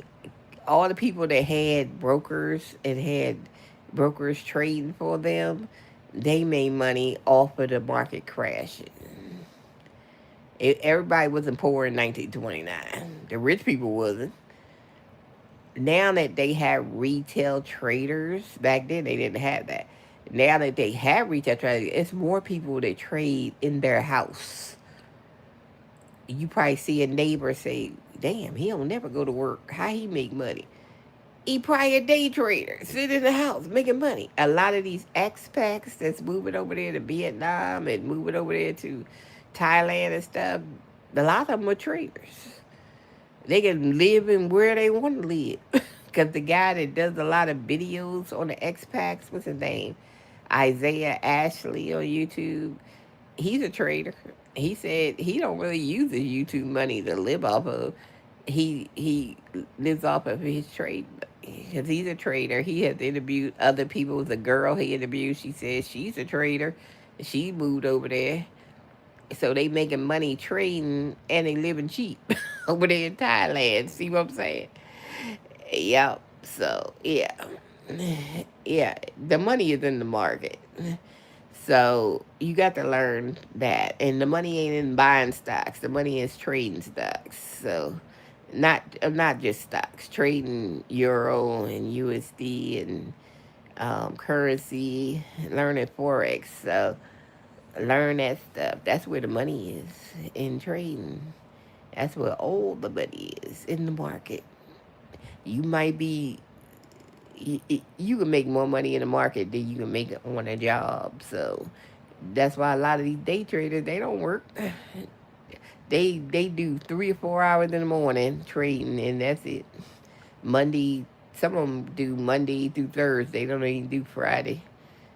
But Monday through Friday, 3 or 4 hours in the morning, make a few thou and go about your business. And that's the life right there. So if you don't know how to trade, matter of fact, when I learned how to trade, it was a guy in the he said he started when he was 15 and he was only like a baby, 20. Most of my coaches was in their 20s. They were kids teaching me. I was in my 50s when I learned, but they were kids. And they shoot, your kids learn that stuff. They make more money than you do from working a job, punching a clock. Yeah. So it was all right. I said, okay, kids, it's better. It's nice. I like to see kids do something but instead of going into six-figure debt from college because they make it six figures. Because, like, that little boy was a six-figure trader. They make it six figures instead of putting themselves in six-figure debt. Yep. So it's more retail traders than you think. It's more crypto millionaires than you know. Okay. Y'all should see all that money be flowing through crypto. I was like, well, somebody got some damn money. It's some child. It's a lot of crypto millionaires out there. A lot of them got money, crypto money and stuff. It's a whole bunch of them. Okay. So we over here struggling for food and rent and stuff. Them people don't care about these prices. They don't care about the food. They don't care about the rent. They don't care about the car price. They don't care about that because they got money. They don't care. They, they don't. They couldn't care less. Most of them probably didn't vote, and the ones that voted, they voted for him, because they don't have no problems with nothing. Because that's where all the money is, in the market, okay? And that's where they making all their money at. And then they sit quietly up in their house, and they make all this money, and you don't even know they making money. See what I'm saying? It is a lot of retail traders. It's a lot that sits in their house and make a whole bunch of money. So, yeah, if you ask me something you should learn in 2026, how to trade. So find Coach Max and get in her class. Um, I think her course is like $79 a month, which ain't bad because when I was in my course, I paid like $99. So $79 is cool. And I think she had some different tier prices when she did her webinar, but she does have a lifetime price or something. I forgot what the price was. It was a lifetime or something. But anyway, she's good. So find her. Because when she used to teach in that course I was in, which is no longer, them guys didn't treat her right. I said that's why I like working with dudes. And that course was kind of like an MLM slash trading course. And they ain't treat her right in there. And I always said she was the good coach. She was really good what she did. I said that. I always said that girl need her own course. I said that, and she finally got her own stuff. Got her own course. Got her own trading course and her own stuff because she needed her own stuff. She ain't need to work with them dudes because them dudes wasn't no good. Yeah, and then look, that company that dude had, it closed down or something. So you see what I'm saying? Yep, and they think they don't need women in the workplace. Shoot, all these men's companies gonna die without women. Because they know who they sell to. Because, matter of fact, when I listened to the guy today, he said the first thing he had bought was some women's shoes, some liquidate. See, all these men sell women products because women is the ones that do all the shopping. That's why I said, women, why y'all letting these white men say whatever, do whatever they want to us? We don't want to hold the cards to them having money.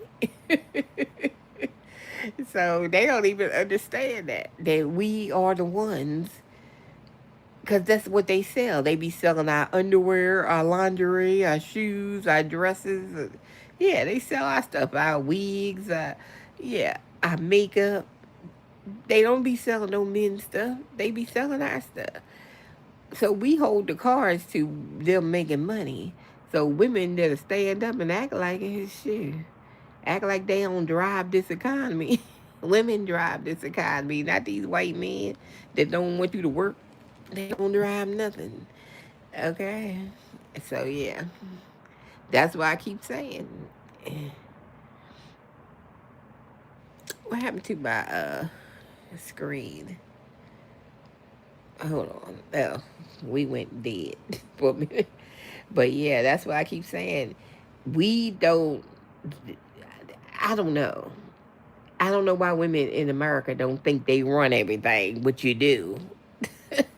You run everything. So y'all better act like y'all run everything and do right by, yourself and put these men in their place. Because they out here selling our products and stuff, trying to make money off of us. Yep. And all of them sell our products. I'm telling you. When you think you buying a bra from a woman, you buying it from a man, child. you think you, you think you buying shoes from a woman, you buy them from a man. They all sell our products because we are the ones that buy everything.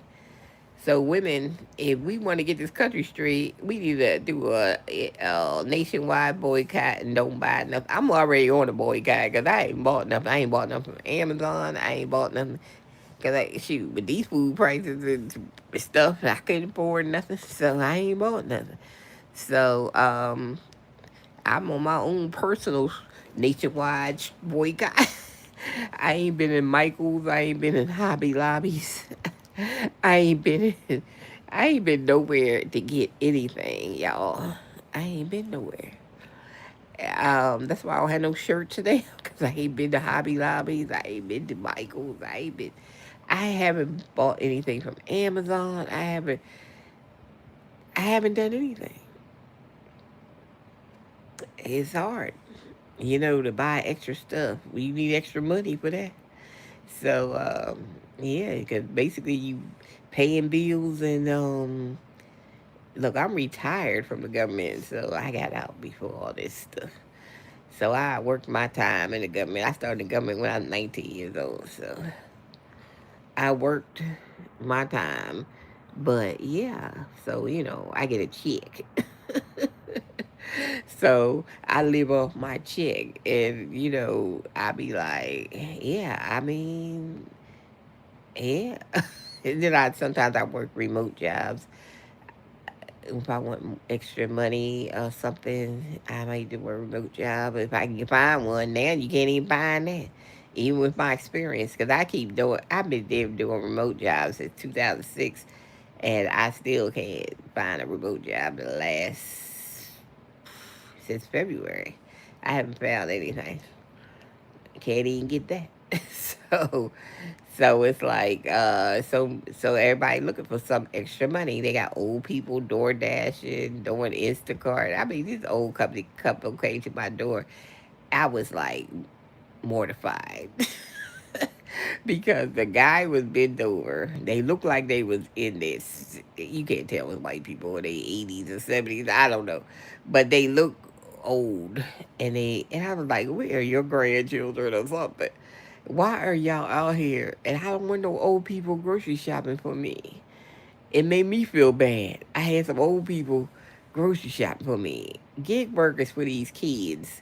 I'd rather for them to carry my 40 bottles of water. That's why I order this stuff for the young ones to do. I don't want no old people doing my grocery shopping for some change because they can't make it off of Social Security alone. Because, yeah, they just doing us old people wrong. I think they need to put everybody's Social Security check up $500 because these people are not making it. And plus, every year y'all go up on Medicare. If you 65, your Medicare go up. This year it's like $202 flat fee, no matter what you make in Social Security, because they take it directly out of your Social Security. You don't have no say so whether you want it or not. They just give it to you. So every year it goes up. So it's eating away at people's Social Security. They determine how much money we get every month. It need to go up another $500. okay, or something. Help out these seniors and stuff. So, cause now they out here DoorDash and doing the gig work. They was for the kids. The kids is out of college for the summer. The kids, younger people. Now they got old people doing it. Cause I had ordered some food. Old lady came to the. See, this is what I'm saying. Why these old people have to work? They have to work because Social Security, you only get paid once a month. Like mine, I get it like the third Tuesday or something. And then it's like, why are we only getting once a month? People can't even make it from 2 week paycheck. So how you think seniors are making it month to month? Shoot, when I get my Social Security, I pay bills and shoot, they hardly nothing left. Shoot, I barely have 2 weeks worth of money. Then I have 2 weeks I gotta wait more. And then every month it's like it might be 4 more days extra. Like this month coming up, I got 4 extra days because it depends on when the first fall. Because they want to give it to you like on the third Tuesday, third Wednesday, whatever, second Monday, instead of just giving you a freaking date. Like you get it on the 15th, then I can know it comes the 15th every month. Like last month, it was the 15th. No, this month it was the 15th, but next month it ain't gonna be till the 19th. See what I'm saying? So you got people waiting 34 days, some months, to get some money, which is like the stupidest thing I ever seen. I said, ain't nobody complained about this. I don't know. They need to bin change that. And I think they should split the Social Security up bi-weekly. At least so the seniors can half-ass make it. They don't care. America don't care about their old people. They don't care. Shoot, they don't want you to have the money anyway. They'd rather see you dead than have to take that money. So, but, yeah. So, yeah. Well, lucky for me, I did work since I was 19. So, yeah. But I can work if I want to work, but I don't have to work. See what I'm saying? I work because I'm bored. So I might get a gig, like a work at home gig or something. I've been doing temporary gigs, but yeah, something like that. But yeah, if I want extra money, like to buy some T-shirts and stuff, maybe I'd do it for that, for extra money. But as far as take care of my bills, I can take care of my bills off my Social Security. So because I worked since I was 19, so you know, and I worked for the government too. We ain't have a. I talked to my girlfriend. Me and her met at the FBI. That was my first government job in 1980. And we was talking, and I was like, girl, what if this happened to us while we was working for the government? That we got laid off, and we both out there trying to be. We were roommates too at the time, and she had a son, and we was like roommates. So I said, what if we lost our jobs and got? What were we going to do? This is the stuff that these people going through, and I was like, I don't know how they making it because we was single, and what was we gonna do? Living in DC, single area, and what? I probably went to go back home to my parents or go to Philly where I'm from, live with my grandmama. So, if that happened, like how was we gonna make it? If something like that happened to us, see, back then you had a whole career job. You could work 30, 40 years in the government and ain't nobody, you ain't getting laid off, you ain't get none of that stuff happening to you. Them days is over, I assume, because now you can't even, there ain't no, it's no guaranteed job out there no more. At least the government was like a guaranteed you gonna make it 30, 40 years and retire. Now you ain't got that.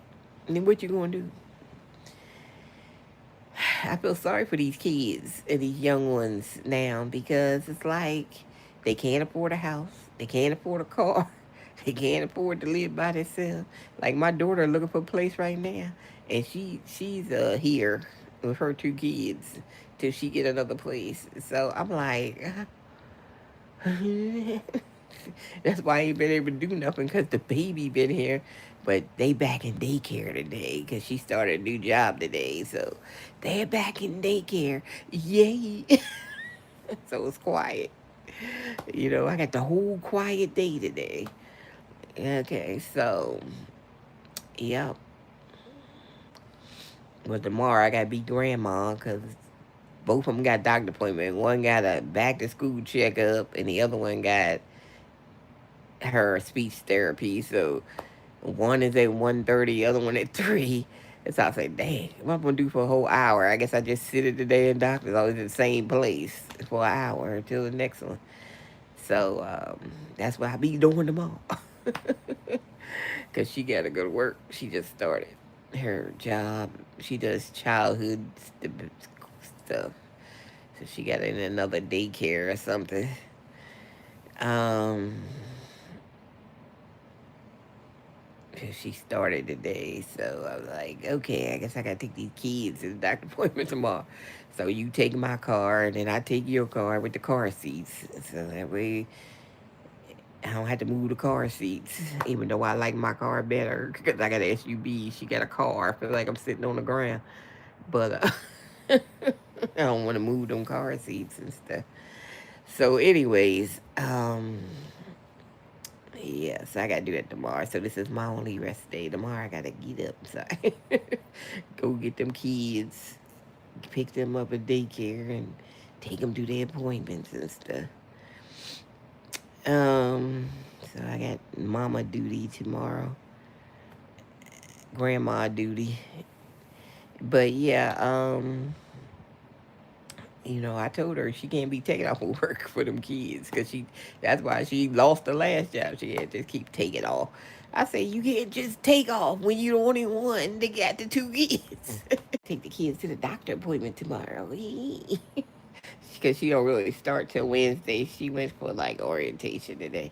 But she said she don't have to do something, her background check, because she already had one. So she can start Wednesday. So I say, goody. I ain't got to take the kids to the doctor appointment tomorrow. Save grandma. Okay.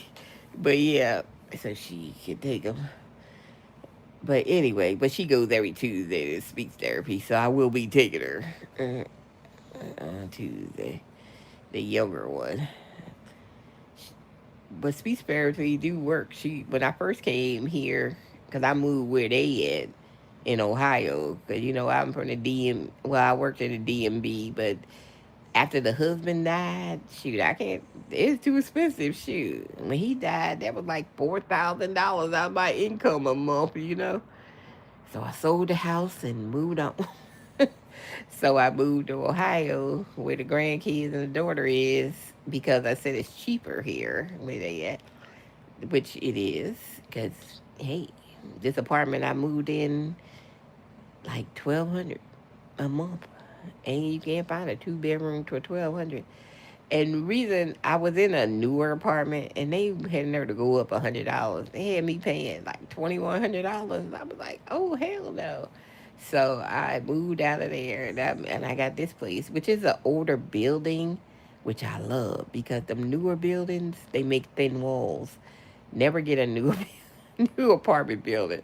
They make thin walls and everything.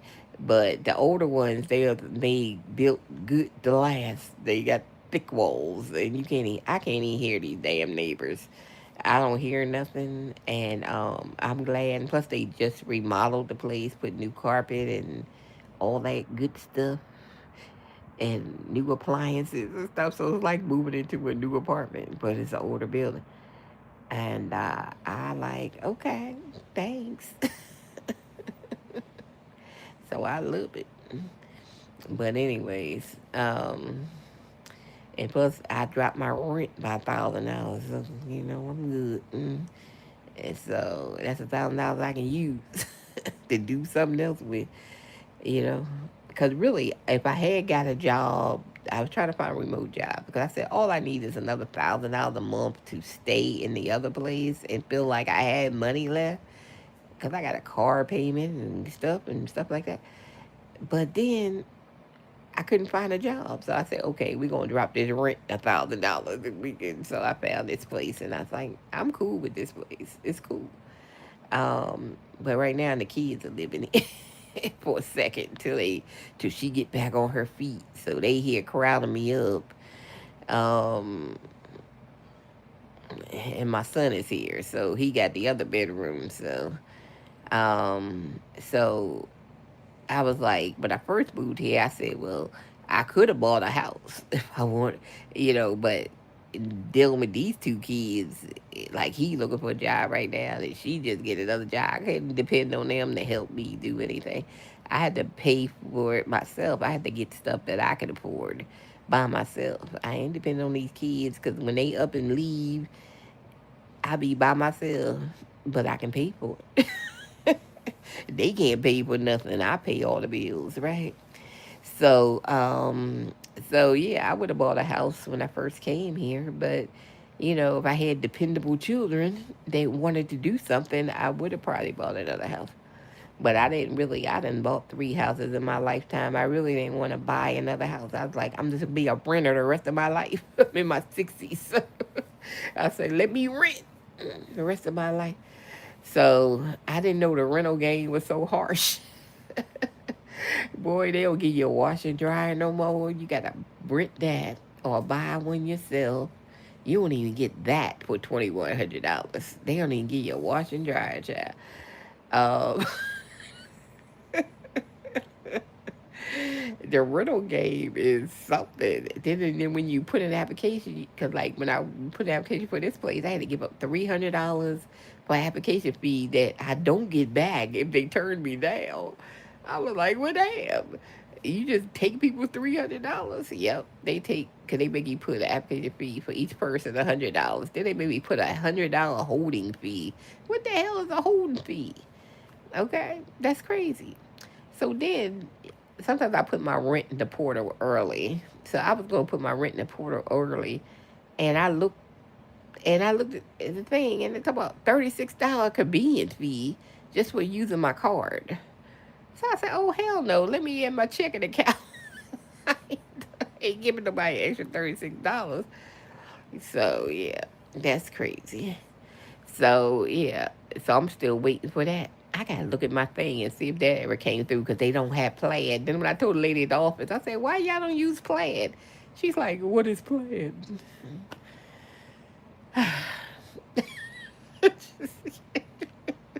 Because that's like the fastest way to check people's checking accounts instead of waiting for some change to come in your checking account. That's what that. Oh my God.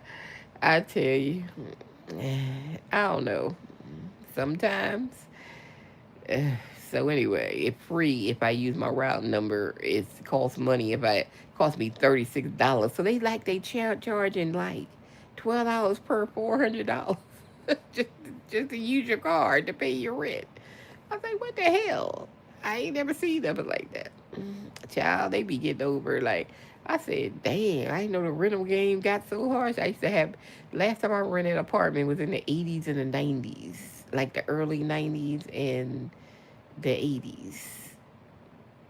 But I was like, damn, they don't give you nothing. And I said back then we ain't had to pay the rent and the deposit got to be the same as the rent. They had to give all the, you need $3,000 to $4,000 just to move now. That's just to move. And most people can't save that if they paying rent somewhere else. So it's hard for people to move. It's crazy. So when I looking for this place, look, I looked at 4 different apartment complexes right in this area. It's a college over here. The Air Force base is here, and it's a college, and then it's they have like these condos and apartments side section. So I went to like 4 different ones. A lot of them didn't have enough until September and August and all that stuff. So I was like, I'm gonna find somebody got a damn deal where I ain't gotta give up double the money to get in. So this one had a like a $500 special. So I was like, yeah, I take it. That means I only had to give up like, well, with the pet fee, this damn dog, I had to give up like 1,600. I had to give up 2,400. See what I'm saying? so, so that makes a difference when you got to give up that much money. Because the other place, when I first moved here and I moved into that place, I had to give up like $4,000 just to move in. That's how much I had to pay. So I say, well, how do people move?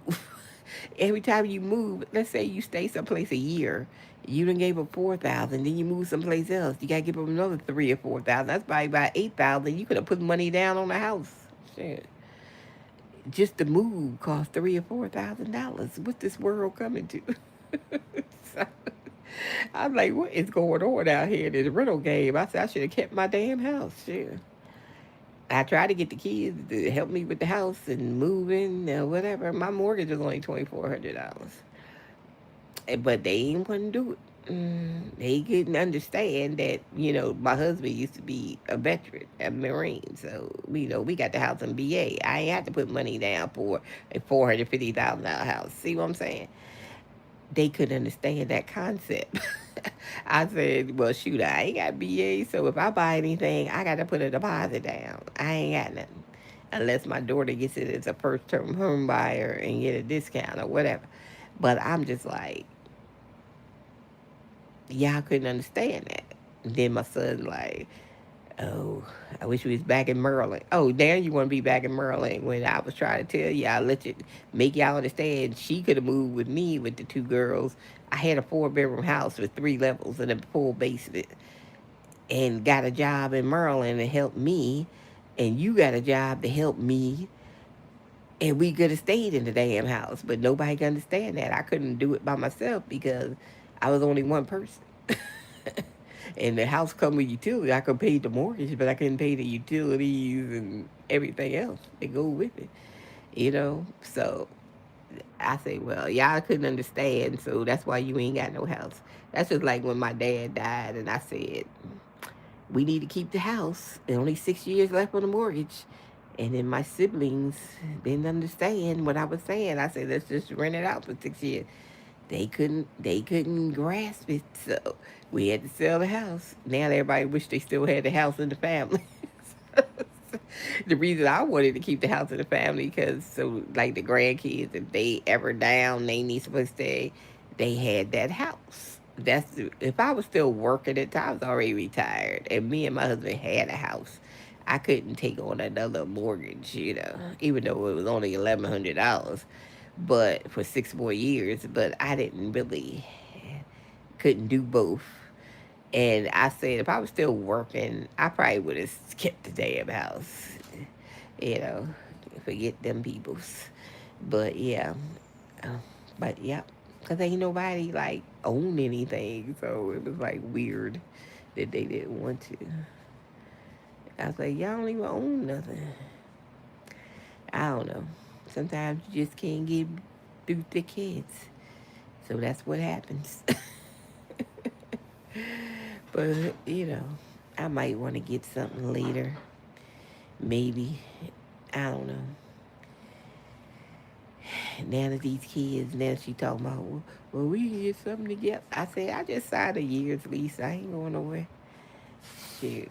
When I try to get y'all to do something, y'all ain't want to do it. I don't want to live with you. I don't want to. Now, guess what? You live with me, and there ain't enough space for everybody. So, so you got to find you a place. That's all. I try to get y'all to do it, and y'all ain't want to do it. Hard-headed people. Mm. But anyway, because I'm good. I can take care of myself. I'm the only one that can take care of herself. Yeah, I'm good. I need to sell something, though. I want to sell something. I don't know how they promote my website, though, because I got Instagram, I got YouTube, but I'm trying to figure out I need something more to get my website out there. And I don't know how to do it. I don't know what more to do. And I'm like, I ain't trying to pay for ads, man. Ads will break you and you still ain't got no sales. When you could use that money for inventory or whatever you do. Right now I'm doing print on demand. I'm not making the shirts personally. I could. I got the heat press. But I'm not. Because that's a lot of inventory you got to keep when you make it yourself. You got to have all the different sizes. You got to have. No, it's too much. Print on demand works fine. hmm Um, so basically, when I do shirts and stuff, I be just doing shirts for my YouTube, and I don't do them to sell. So because really and truly, when you look at it, like I want to do some kids. Like I got all these kid DTFs that I ain't bought off of TikTok.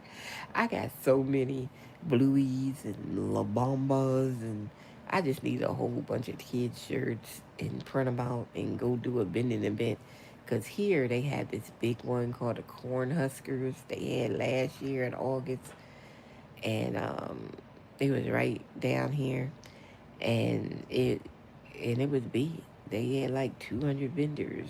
I don't know how much the vendor spot is, but then they had this other one I seen called a Caramel Apple at this other park.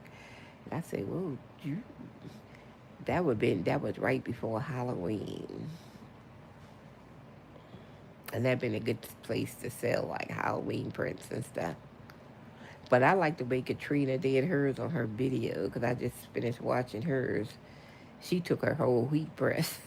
Into the picture. I said, that's a good idea, but you need some kind of generator. Not, they have like the solar generators now. Like, I even seen like somebody was advertising the compact one by Bluetti. It's supposed to be like for your refrigerator, and it looks like the size of a printer. And I said, that's what you probably need for a bending event. So you can plug in your machine. And then the way she was doing it, people picked out their DTF and then she pressed it on the shirt. And then like that, that way you ain't got to press stuff ahead of time. Because that's like a waste of a lot of inventory if you got to press stuff ahead of time. You know what I'm saying? I like that. I said, yeah, take the heat press with you. I like that idea. That'd be the best bet. But yeah, I got all these kid DTFs. I was supposed to get some kid shirts from Angela Jasmine, the mother YouTuber. I buy her kid shirts at AJ Blanks because I like her kid shirts. I like the ruffles on them. I like them. They cute for the girls. Yeah. So I need to get some so I can get some of these DTFs printed off. If I do this vending event, I would love to do a vending event though. But damn, it'd be so hot in August. That's the only thing. It just be so daggone hot. I like the fall, like October, Oktoberfest or something, or indoors. Okay, but yeah, I used to do vending stuff when I used to sell jewelry and stuff. I used to go to vending stuff all the time. Yep, I like to mingle with the peoples. I haven't done it in years, but I do have a table and I have a tent. I have that stuff. It's in my storage. But I do have it in case I ever do vending.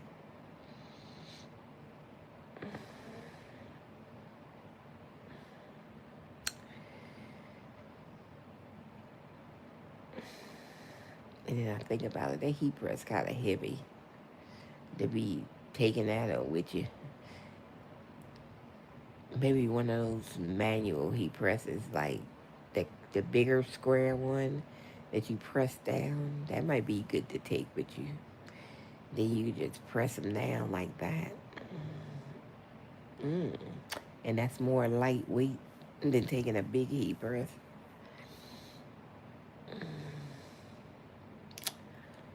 So that'd be an ideal if you want to sell DTFs. Take your little heat press with your blank shirts. Let people pick out the DTF and the color shirt they want. Unless you just got all white shirts and it's going to be on a white shirt. Which probably me. I probably just have white shirts. I only do one color because, shoot, getting different colors is expensive. Shoot. Keep the expense down. Do one color. And then just press it on, and then they buy the shirt. And what she used, she said she used Square on her phone, and all she did was give them the phone, let them tap their card, and then that's how you get the payment right to your account. I said, cool. So you ain't got to worry about people ain't have no cash.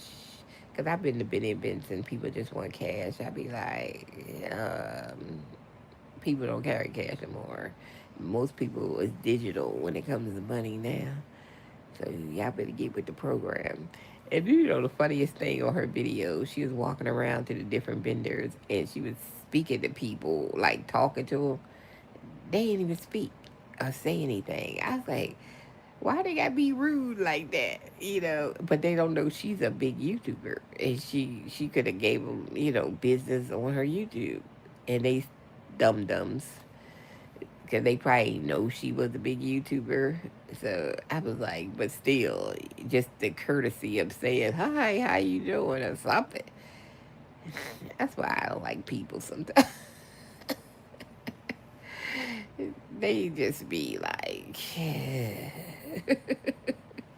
you know, I don't know. I don't know. I don't know. That's probably why I was always that person. I'm always talking to people and stuff like that. You know, I don't, you know, people, somebody come up to my table and saying stuff. I was like, hey, how you doing? You know, whatever. I didn't have to know her to say anything to her. But this supposed to be church people. And this church business thing. I said, yeah, them church people are the worst. They are. Shoot, they the worst of the worst. Yeah, that was crazy. I don't know, Jeff. Uh, anyways, I need to go get up for a second and see if I ate some breakfast, but why do I feel like I'm hungry? I don't even know what I'm gonna have for dinner today. I got some ground beef, but I don't know what I want to do with it. Let's see, I'm out of eggs. I'm out of, oh God. I hate going to the store. You know what makes going to the store makes me ill. Like, I hate the store. That's why I do Instacart, because I hate the store. Because if I go in the store, then you need a calculator, calculate the food as you walk. And then it's like, I just do Instacart and I know what the price is, damn it. Because stuff is so high. You don't want to go over your budget. It did. Yeah. Then if you go in the store, that means you be picking up stuff you don't need pick up. You save money using Instacart because you're gonna put in that card exactly what you want and no extras. And then as far as the fee for Instacart, I always say just don't get one thing and then you pick that's the fee, right? And then you don't have to be bothered with the store and spending more money than you need to spend. Sure. I hate the grocery store. I just hate it. It's not last time I was in there, I couldn't buy fruit because of this damn virus parasite thing. I couldn't buy no fruit, and so I ain't get no strawberries or nothing. I like, oh Lord, my diet has drastically changed since these food prices went up. I don't buy cookies and stuff no more because they expensive. Only snacks I'm getting right now because she buys the kids all these snacks stuff from Sam's, Walmart or whatever. And I'm like, shoot, I've been eating all that. But as far as snacks, shoot, before the kids came in here, I ain't had no snacks. I used to tell them, you bring them over, bring their snacks. Because I ain't paying $8 for no cookies. I'm that girl. I'm like, I ain't, yeah, I ain't gonna, look, I just won't eat them. So I stopped eating a lot of stuff because I'm like, I'm not paying for that. Shoot. Mm-mm. I stopped. And I said, you know what? Food is just going up higher because, the oil price is going up. Y'all see the oil chart the other day? It was like straight up like a rocket. I was like, oh, Lord, these food prices are going to go up again.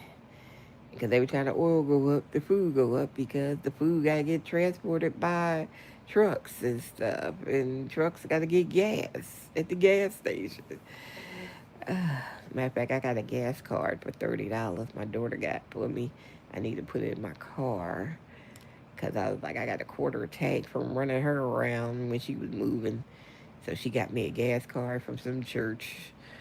I was like, y'all know where all the hustles are, right? I ain't know no church gave out $30 gift gas card. Y'all better look around. Y'all might be get a gas card from somewhere. Like I told her, like all these years I have paid all this tax money working, and she goes to the food bank sometime, and I said I'm gonna come and see what a food bank is like. So I went to the and I told them, oh, I just got two people, so they bring the food out to the car. Shoot, I got a whole damn carton of eggs, a pack of chicken, and I was like, oh, stuff I ain't got to buy at the grocery store. Shoot, I'll go next time you go. So I can get stuff I ain't got to go buy. I got tuna fish. uh, yeah, that's what I'm saying. I said all these years, all my tax money went to this stuff for other people. And I ain't never take advantage of the system. And I was like, shoot, let me go get me something from the food pantry. And I look, that stuff I ain't got to buy to subsidize my grocery bill. Because the thing is, with us, the people that make more than 1,700 a month in Social Security, we can't get food. We can't get SNAP. They know how much they offer you? $23. That's it, a month. So you can't get SNAP. But the seniors is the ones that ain't making it because they get one check a month and rent is so high and bills is, even if they own a house, the bills is so high, the electric keep going up and stuff and everything's so high and the food's so high they not making it. That's why I said they need to up how much we get in Social Security. They need to change that scale. That scale needs to be thrown in the trash and up $500. Cause if mine go up $500, I'll be happy. Shit, that I get every month. Cause they need to do something. Mm-hmm. Cause how can people on fixed income make it when the prices keep going up? Their income ain't changing. It's fixed. That's why the old people's out here doing Instacart and DoorDash. That's what I'm saying. But anyway, y'all support everybody that has a business that's black. Because the black women is having a hard time getting a job. I've been seeing so many videos, and these are qualified black women. They got degrees and stuff, and they can't even find a job for like since last year. This is what I'm saying. And why did I run across this video today? The girl, she was saying she was moving and she was packing up the kitchen or something. And then she says, because it was a video, she had just got the house not too long ago. They ain't been in there that long. It was a new build and whatever. And she was like, well, I'm moving because the husband cheated. I was like, oh, Lord. So he cheated. And then she said she had kids, right? So I go through the videos to see, how many kids she had. That because she kept saying they not in school. They all under. She got six boys. Some of them must be, multiples or something. Six boys, not even school age. And this man gonna go cheat. Oh, he gonna be paying child support out the wong wong. I don't even know why these men don't be thinking. That's six. Under five. Five and under. No, it can't be five and under if it's six. So she said they not school age for some reason. She said that. When I looked at the picture of the kids, they are little, so some of them must be multiples or something. But it's six of them. And I said, that man crazy. Why do men be crazy like that? I was like, so you done gave up your house, your kids, your wife for a piece of money. And then you gonna have to pay child support for six kids and alimony for the wife. Because she obviously wasn't working for 6 kids. She obviously ain't had no job. Where she gonna work at? Where's she working at with six kids? That was crazy. I was like, what they? I said, men don't be thinking sometimes. It's cheaper to keep her. Because I know my neighbor, when he got a divorce, when I lived in my house, and my neighbor and wife, they got a divorce and they had three kids. Shoot, he had to give her half the equity of the house because the house was in his name because she ain't never worked while they was in the house. So he gave her half the equity, was probably about $80,000, I think. He had to give her for the divorce. Plus, he gave her more money. He said he gave her another 10 grand, like to get moving trucks and move and stuff. And then he got to pay her like 4,000 a month, probably about 4,000 a month between the child support and spousal support for the three kids, and until one of them graduates. So one of them turned 18 this year. So that drops off one. But yeah, and then I think alimony only lasts 6 years or something, spouse support or something. So he said, "Shoot, I'm like 40. I can work like I work and pay and whatever. I'm free." He didn't give a damn. He was like, "I am free." He kept his house, and she was gone. So he was just happy to be free. And I was like, "How can a woman mess up?" Then this man was decent. When we first moved over there, he worked for the fire department, and he was like it's a regular firefighter. He worked his way up to corporal or whatever they call baton chief or something.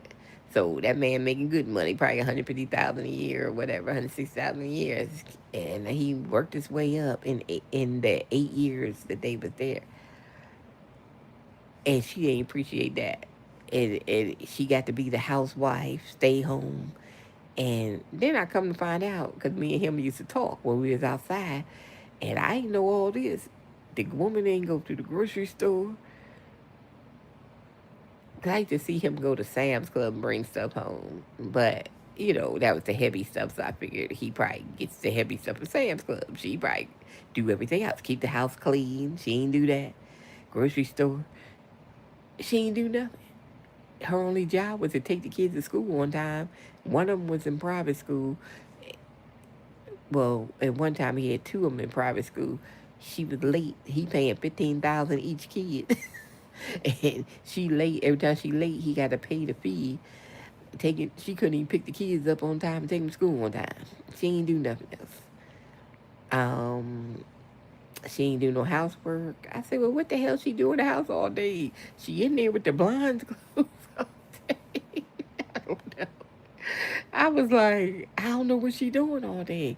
One time I seen her when she sped out the garage and tried to pick him up from school because she was running late or whatever. Um, but I was like, well, damn. He was so he didn't care what he had to pay to get out of that marriage. He was like, I felt sorry for the kids because it was three girls, but I felt sorry for them. That their household broke up, but he was happy because I could tell that man was miserable. Every day he came home, if I seen him, I'd be like, "Hey, what's up? What you doing?" He said, "Oh well." I was like, "Shit." Mm-mm-mm. So he said he didn't even care. He said about 8 years it'd be over. That last one be 18 and I'll be done. So he's like, he didn't care. When they left, he had to redo the carpet, he said the floor had a burn mark. He had to pull up the floorboard or something, burn the floor or something like that. I said, what was going on in that house? He had to really clean his house. He showed me pictures and stuff. And I was like, and then she was squatting in the house after the divorce, and she finally left because she had shipped the kids off like 4 hours away to her mother's house, and the kids was gone, but she was squatting in the house and wouldn't leave, so he couldn't come back in the house. So one weekend, she finally went down there where the kids was, and him and his father came over there and changed the locks. They had to put her out and put her stuff in storage, where she had left in the house. I said, that woman ain't bring that man nothing but misery, and he was a good guy. Okay, most men you gotta push to move up the ladder and do stuff for themselves, but he did all that within 8 years, and all she had to do was help that man. When them kids started school, she should have started working again. Got a degree and didn't want to work, didn't want to do anything, and didn't even want to go to the grocery store. Call him on his way home from work after we had like a 3 day shift or something. Can you bring home some milk? And like she ain't home all day and got two big girls and can go to the grocery store with her. I was like, what the heck is going on here? Okay. Then the yard started looking crazy because she made this little garden in the front of the yard and went come out there and get the weeds out. And I was like, what's going on with that yard? Yeah, okay. She a trip. I was gonna cuss her out one day because she cut me off. Me and my husband was in the car, and when we came out where our house was, it was a stop sign, and so you had to cross over like 2 lanes to get to the other side. So I'm sitting there waiting for the traffic so I can get in the middle at least, try to get over. Here she come on the right side of me, block my damn view. Then she in there to cut in front of me and go to the left. And then my husband's like, oh, that's your neighbor. I said, I waited for her ass in that driveway when I got back, but she ain't come back because she probably told the girls, is Danielle sitting outside? Because I was sitting outside because I was ready to cuss her ass out. And then my husband had told her husband about it, and he apologized. He said, she can't drive. I was like, oh, Lord. And I was like, see, because I was great. She know I was sitting out there. That's why she ain't come back to the house. Because I don't you ever in your freaking life do no crap like that. I don't. And you was going left. So what you on the right side of me for? Just to block my view? And then cut in front of me? What's... Girl, she lucky. Because I was hot. And my husband sitting there all casually like, that's your neighbor. I was like, Lord have mercy. Oh, so I know where to find her. Okay. Yeah. So she ain't never apologized till one day she ain't know I was standing in the garage and she walked by and said, oh, I was looking for a package. Did you get a package? I said, no, I ain't get no package. Trip. Okay, I said, I see why you wanted to get rid of you. Okay. All right. And when they first moved in, she seemed like a nice girl. They were younger, so it seemed like a nice girl and stuff. But I don't know what changed over them 8 years, but she changed. Like, she went the opposite direction. And then the last time I seen her, she had put tattoos on her arms and stuff. And, like, she done went to another... Well, she said she got a girlfriend, so she turned to a lesbian, I guess. I don't know. But that was wild. I said, see how women can ruin a nice man. Because that man ain't do nothing but take care of them girls and that house and pay for everything. He paid every single bill for 8 years. She ain't paid nothing. And that's what he did. And women be looking for a man that's like that. But dang, that's how I always tell people, women can ruin a good man, and that woman ruined that good man. Because I was like, I said, I know you ain't getting, don't bring no woman to your house. I used to tell them that stuff. Because as soon as they see you got the house, they be planting stuff in there. He used to laugh. I said, bring them over. Yep. But I think he had a girlfriend before I left. He had got, well, he a friend. He had got his life back. I think he even took a vacation or something he never get to take. He always say he called himself black man working. 'Cause he was always working. He was always at work. He could never do nothing, take a vacation and stuff. Because all that stuff was on him. And then I said, if you see your husband saying, help me out, and you don't even help him out for no good reason. The girl had a degree and stuff. She could have got a job. It wasn't like she couldn't get a job. She just ain't want to help him out. And I was like, oh well. But see, good man, he was cute, good looking young guy. He had muscular. He worked for the fire department, so he had his little muscles and stuff. And I was like, she ain't gonna never find another man like you. Ain't gonna happen, or a woman or whatever. But but good men can get ruined by women. Women get ruined, taken advantage. hmm So I said all she had to do was help that man out. She probably still been in the marriage, still in the house, and everything else. But she wouldn't even help that man. And I remember when she came back that Sunday, and then she couldn't get in the house because they changed the lock. So his father came over and let her in the garage because he had put all her stuff in the garage. Wouldn't let her back in the house. She had to get her stuff out the garage. So she called one of her girlfriends to help her get her stuff out the garage. And then she didn't even take everything. So he had to get another little U-Haul and put the stuff in the storage. He said, I put it in storage for a year. I pay for it. She don't get it in a year. Then too bad. I said, well, damn, that was nice. He was just a nice person. I was like, man, I tell you,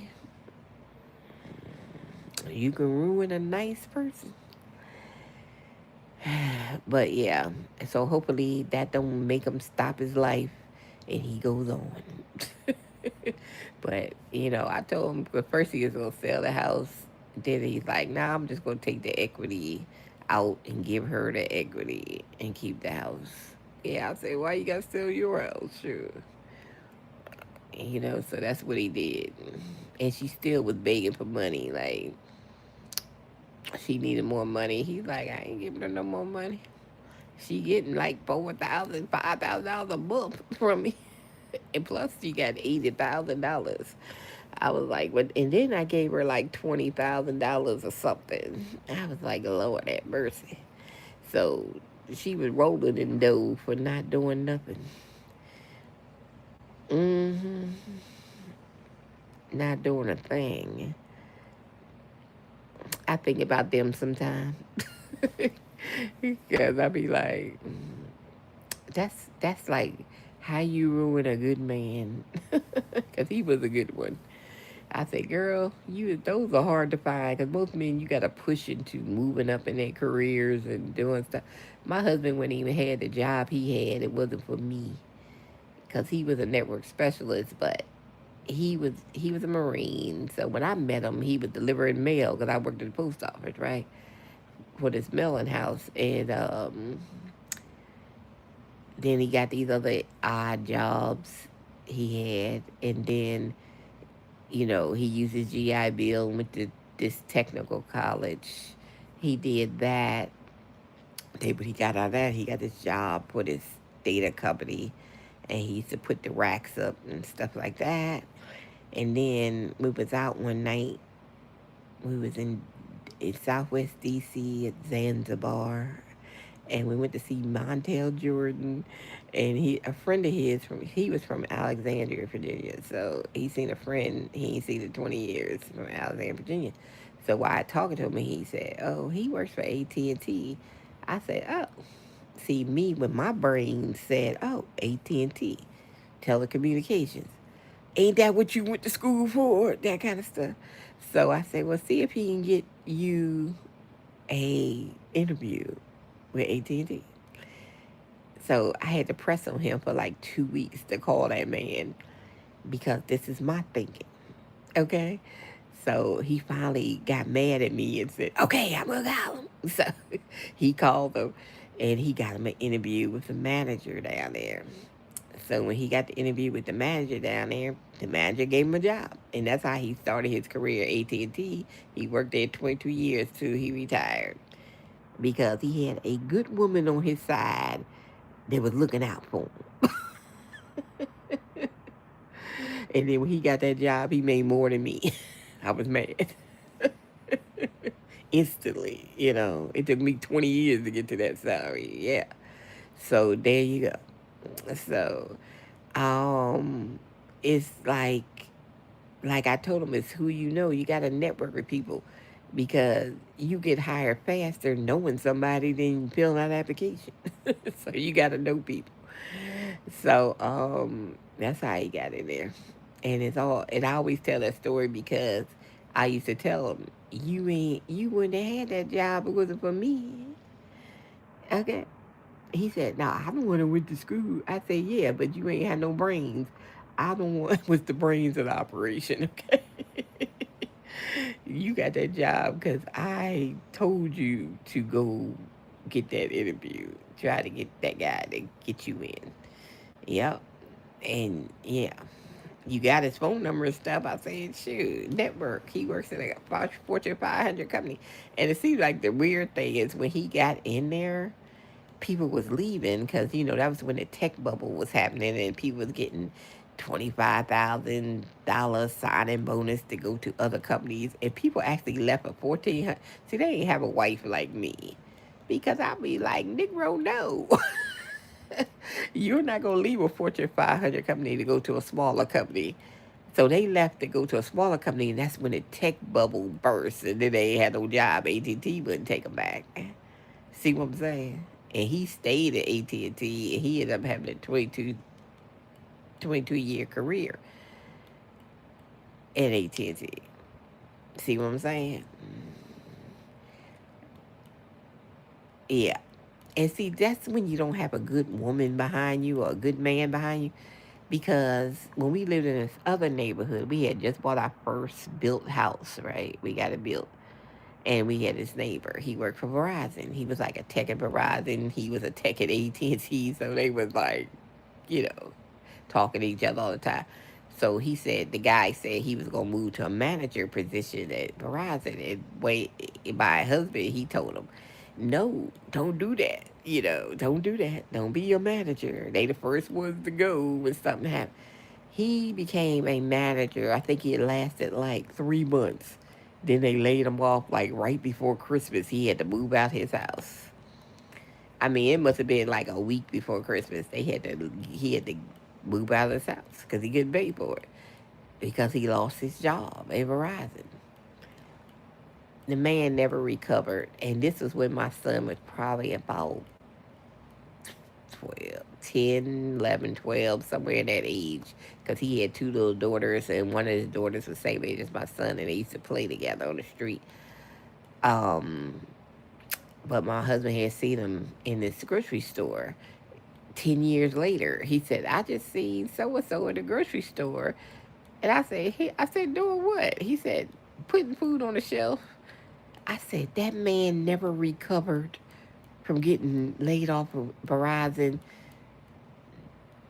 And I was like, oh my God. I said, what kind of wife he had? Because, and then, because he wasn't thinking, he knew Wayne. Yeah, I say he knew you and he knew you worked for AT&T. So why he ain't never tried to contact you to get him an interview or something with AT&T like I did him? See what I'm saying? It's who you know. He probably would have got a job at AT&T if Wayne had gave him the. He probably been working, but he never used his resources. And then he had a wife that was too dumb to understand. See what I'm saying? Um, yeah. So the man never recovered. Never recovered from it.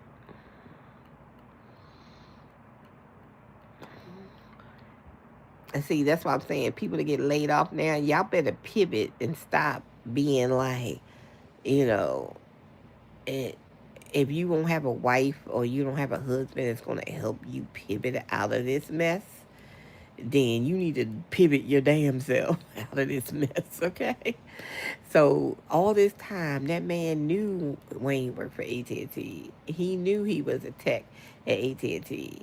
So he had a connection and never used it and never recovered from getting laid off from Verizon, working in a freaking grocery store. Never recovered. Never.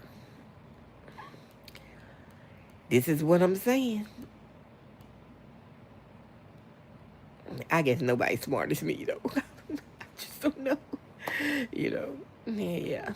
But this is what I'm saying. That's why I used to tell him. I said, "You got a smart wife. You better appreciate me, because my brain be working." I'm a Capricorn. You know how we are. We like to make money and we the entrepreneurs and stuff. So my brain be working, right? So that's how he got that job. And that's the best job he ever had in his life. The best paying job at that. Shoot, their overtime used to be like $45 an hour or $60 an hour, something like that. And when he used to be on call on the weekends, shoot, them checks, just being on call, he'd have $3,000 checks and stuff for the weekend. So sometimes he'd go out and don't come back till the next day. 'Cause that's how many calls he had on the weekend. Yeah, shoot. And I was still working, in the government, so, we was doing good. That's when we bought our first house, our first newly built house, you know. So, yeah. So, my suburban kids, that's why they act like they act. But yeah, so we did very well. And because he had a woman behind him that was going to help him. See, y'all need to help your husbands and wives and stuff. Y'all don't be helping nobody. And that's why that man never recovered. I always tell that story because I want people to understand what happens when you don't use your resources. When you know somebody, you'll get a job faster knowing somebody than filling out an application. So you know somebody that do a certain thing, that's your connection. Okay. Right now, I still know the lady that he worked for AT, the manager. She came to his funeral thing. His thing I had at the house for him. I ain't have. She didn't come to the funeral thing. She came to the thing I had at the house. But I still got connections. If I knew somebody in that field, I could connect them. But I don't know nobody in that field, so whatever. But yeah, but yeah, so you got to have connections to people to move ahead.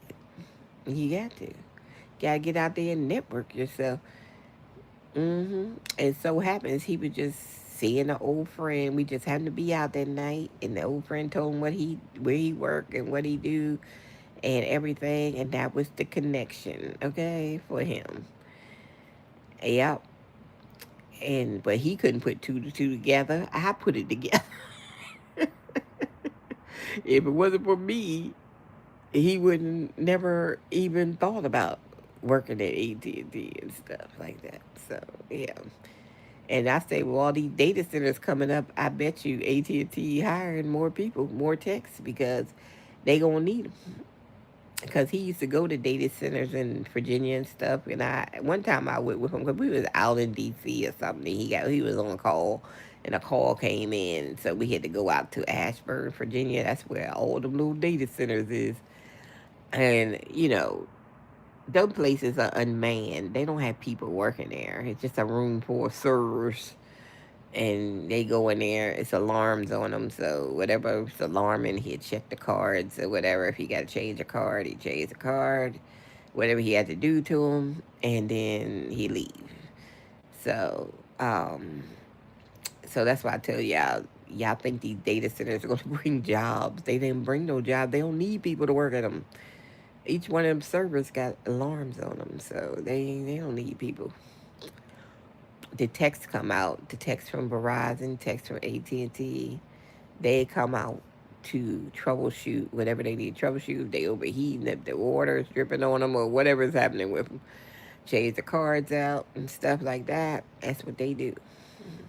So they might be hiring because with more places like that, they're going to need more people because my husband used to do Maryland, Virginia, and D.C., those areas. So he used to go all the way out to Ashburn. And when I went with him, I said, damn, where you at in the mountains?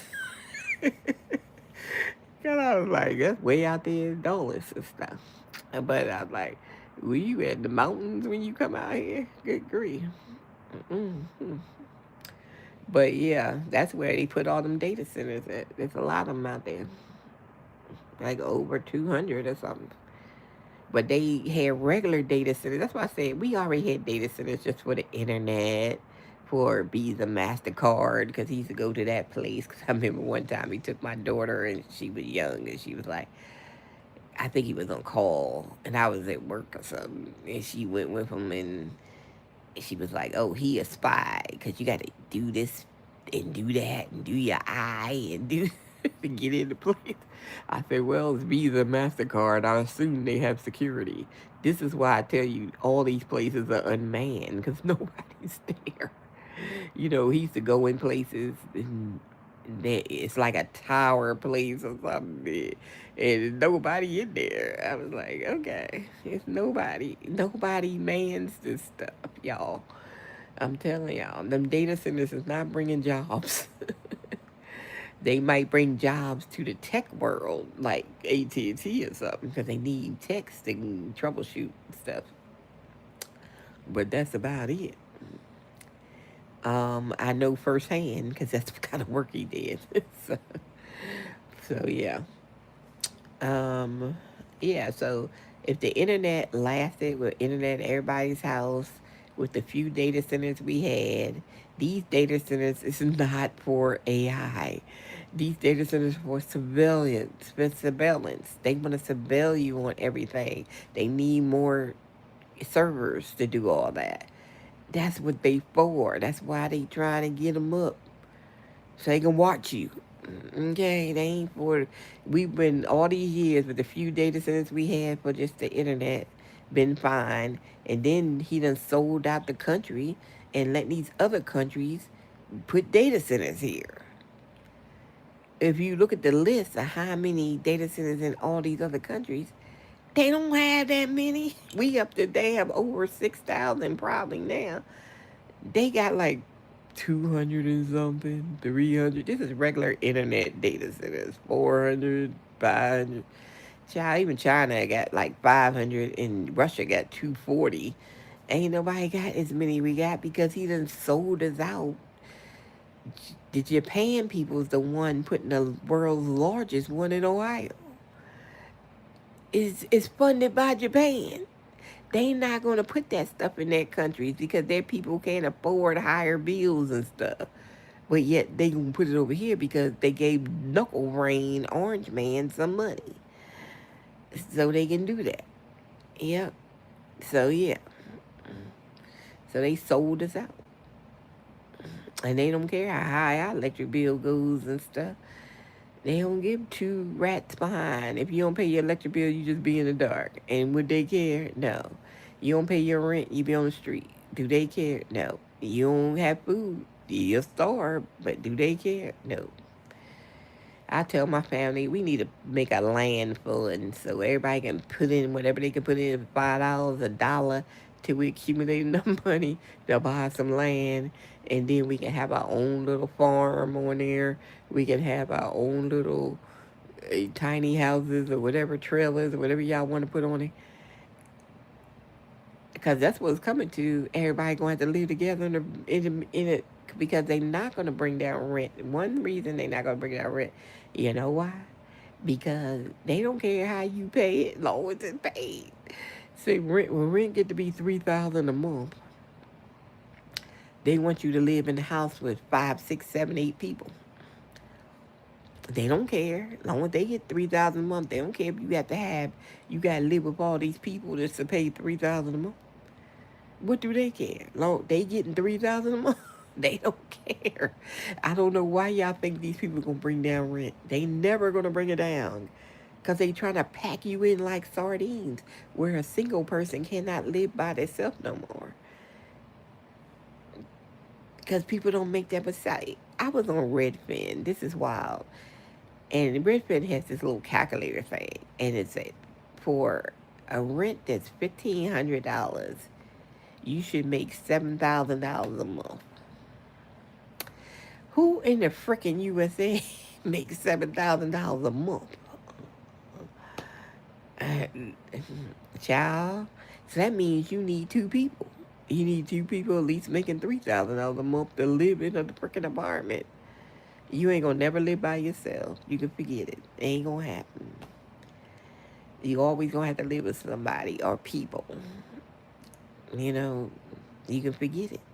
So when y'all young ones want apartments and stuff, y'all better tell your sisters and brothers we want to share apartment together. Y'all go. Everybody's gonna have to live together. They don't care if you in a 1 bedroom with 10 people. As long as they getting that $2,500, they don't care. When people understand that America does not care, then maybe something get done. But right now, only people holding up anything getting done is white America. They the main ones. Because, we game for any boycott or anything. But white America, they still in this well stage. Well, I call it the well stage. They keep saying, well, okay. They still in that stage while the whole country burned down around them. And they ain't gonna see it. Because if they did a nationwide boycott and shut this bitch down like these other countries do when something ain't right, they shut the whole damn country down.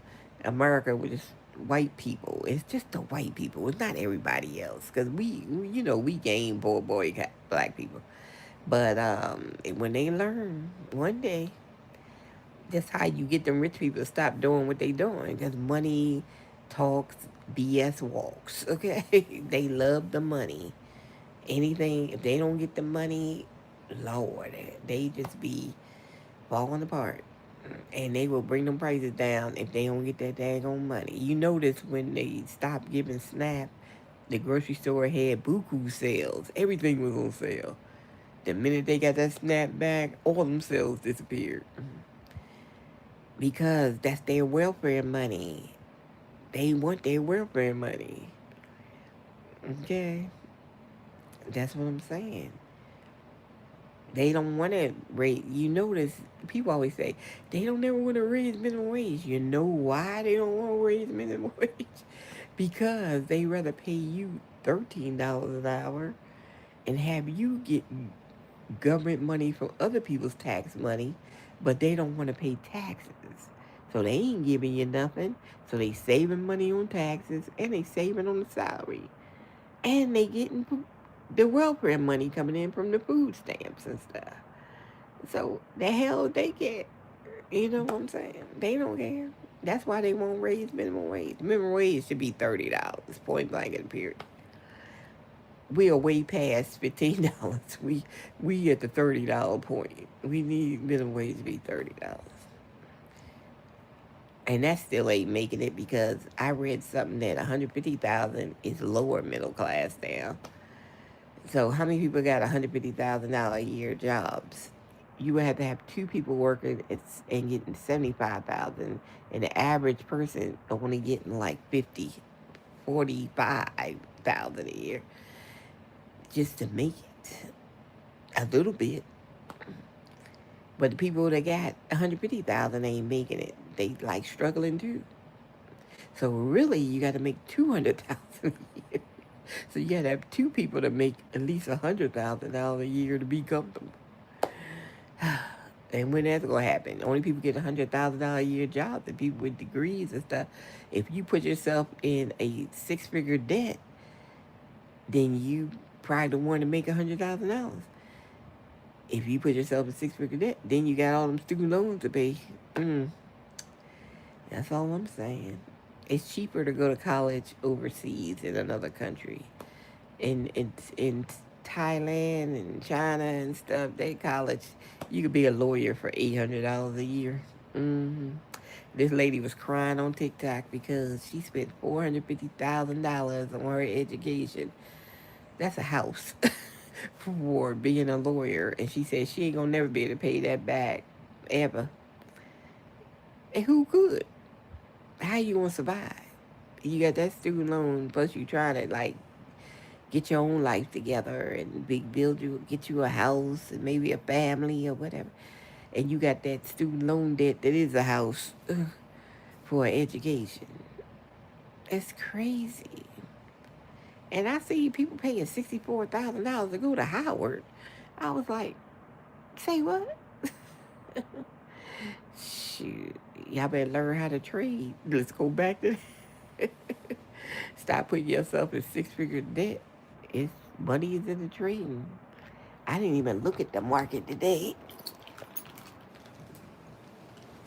I need to plug my phone in anyway. But let me see what the market did today. It's a Monday. Sometimes Mondays are unpredictable. But let's see if it did anything good today. Did we? Let's see. Oh, nope. S&P 500 is down. It's in the red. The dollar's up. I don't know why, but it is. People keep asking me about, I'm trying to sell this soprano saxophone on Facebook Marketplace. I get 50 million messages for it, but ain't nobody say they want it. So I answer it when I answer it, because y'all be fooling around too much. Netflix is in the green. Gold is up. Silver is up. Euro is down today. Well, really, it ain't really down. It looks like it's going sideways today. It ain't really do too much.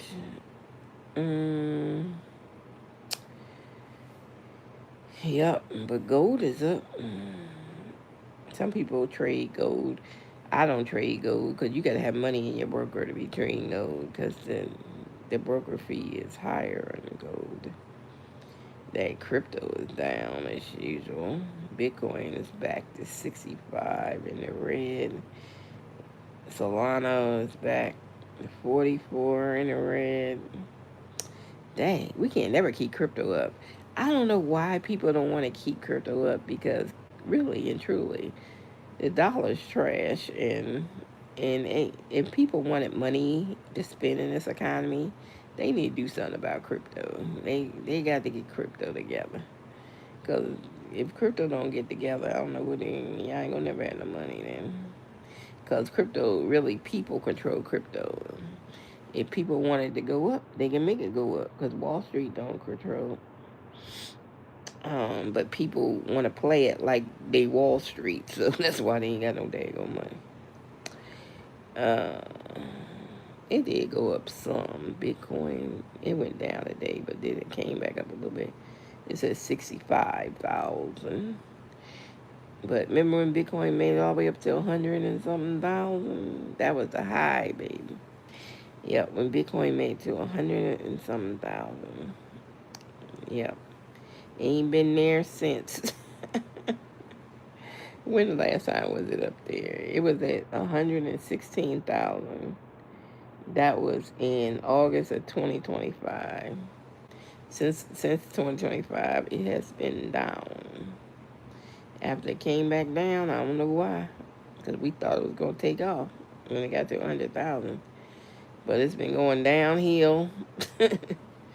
Ever since 2025. Hmm. Oh, my paper trade is in the green on here. 6,000 up. I don't even know what trade I put in. What did I put in? I don't know. Because sometimes I put, I'd be doing demo trades, so I don't even know what I put in as a paper trade. I can't really see it on this phone. It had to be on my computer. I don't know why I can't never see my. Oh, there you go. What did I have on here? Did that much? Oh, oh, I had a Bitcoin short in here. Oh, Bitcoin short. I wish I could trade Bitcoin because Bitcoin short. That was like $6,600 on that short. Then I had a gold long which made 519. I be doing those that I can't do in real life. I be doing it in demo paper money. Paper money.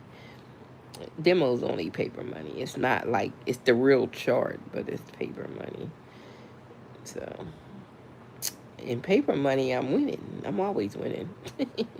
Now, if I had real money, I probably win too, because I just need some real money, and we will probably win. I said I might try to get on one of those things where you trade and they give you a percentage, because I do know how to trade. I just don't trade, until I get enough money to put in my broker. So right now, so I need to get back to trading because I'm missing so much money. Because I've been, winning these demo trades, and I'll be like, damn, if I only have I was trading for real, and we would have had that. Mm-hmm.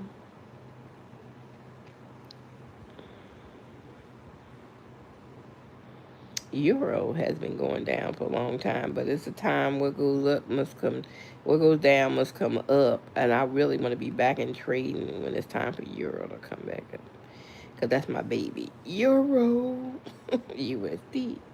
That's the one I trade all the time. Yeah, but make sure y'all look up Coach Max. Y'all want to learn how to trade. She's the best. She's the best of the best. I gotta catch up on my Nolan Wells stuff. Mm.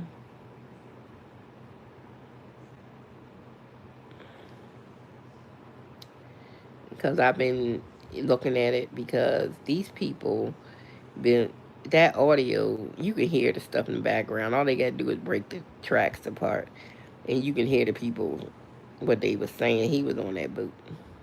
And I think this guy named Bart, the one that did it, but then that's the one that the guy got on with Officer Dum Dum when Warren was on with Officer Dum Dum, that black guy.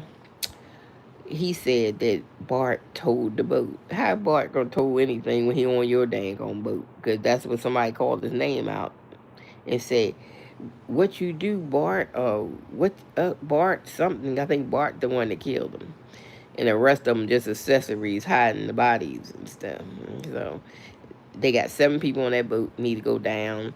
They got the judge, the grandpa, the DA, the sheriff, the ranger that found them, because I believe the sheriff and the ranger put them back on the island. We got that. We got all these people. We got the Cajun Navy guy on Nancy Grace trying to tell people how to clean blood off a boot. Yeah. The way he said it, it's only one thing that takes blood off a boot. Like people ain't got Chat GPT. About, well, I ain't gonna say. That's what he was giving a signal to them families how to clean the blood off their boot. See what I'm saying? They all, it's about 15 people in this ring. 15 that need to go down for this kid's murder. It's about 15 of them. Yep, it's about 15 of them. So yeah.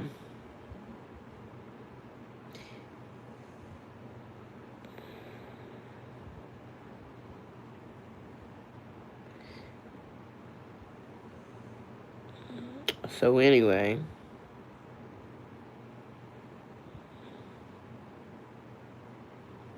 they need to knock them up. It's about 15 people. It's really, this gonna take down Mississippi because it's like 15 of them. And you can hear clear as day. Ain't nobody have to do no to that audio. You can hear.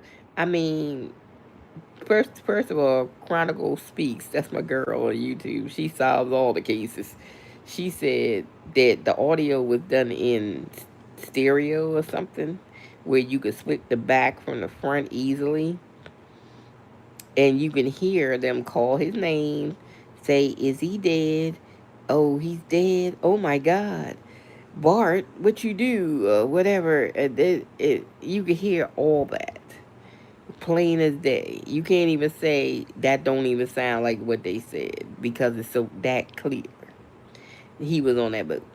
And they took him up to Fort Bayou because the grandpa probably told him to take him over there because they do something in the woods over there because they got a place in the woods over there. Got benches and some chain hooks in the ground. They probably been doing some clan stuff over there. And he told him to take him over there. That's why the boat stopped there first. Then the boat went to the other launch, probably let the other people off. And then they went back over there, probably to move them further into the bushes or whatever. And then the sheriff and the ranger went and got him and put him on the beach because the ranger found him at 3:30 a.m. odd time to be walking around on the beach. And then the sheriff said an hour later, "Oh, he drowned," with no evidence that he drowned. See what I'm saying? That all of them should be put away. The judge, the DA, the sheriff, the ranger, the grandpa, the medical examiner. That's 6 adults. They ain't got nothing to do with the kids. The kids, there's 7 of them supposed to been on the boat. Okay. Now one of them did it, so he can get the murder charge, but the rest of them get accessory to murder and hiding bodies and stuff and lying. See what I'm saying? And matter of fact, one of the girls did a message post because one of the YouTubers had this message post that, you know, these kids talk crazy and you can't decipher what they talking about. But she kept calling them no no, and I was like, who the heck is no no? And then I said, oh, Nolan. She said, no no, we love no no and stuff like that and stuff like that. So on the recording, you can hear somebody saying no no, Nolan, like that. So that girl that made that post was on the damn boat. See, why do the internet got to be the damn detectives? Come on. The same girl that made that post was the same girl on the boat because ain't nobody else called them damn no. See what I'm saying? So all of them in cahoots. It's like a ring of them, 15 of them that they need to take down. It's about 15 people.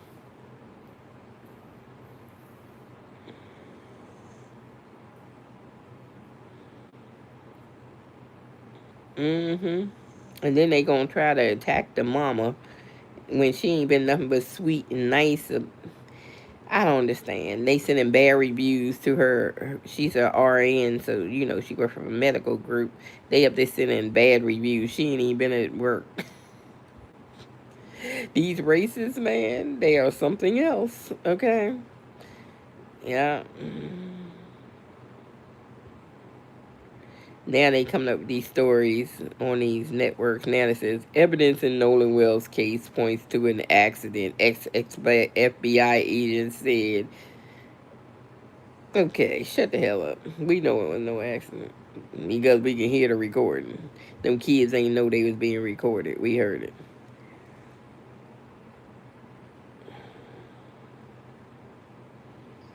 Yep. We know it was no accident. Stop with the. And then you going to go find Officer Tatum after the judge. She messaged Officer Tatum. Somebody found the message on her message on the comments when she said, check your DMs or something. So all of a sudden, then her stepson gets an interview with him because they was looking for the black guy, the token black guy that don't like black people. That's what they were looking for. Also, Dum Dum. Okay. They was looking for him because all of a sudden this interview came out the day before the autopsy come out. See what I'm saying? The second autopsy. We still ain't got the first one because they locked it.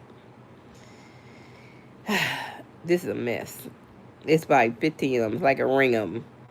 They need to be handcuffed. If we had a real FBI, they've been handcuffed by now.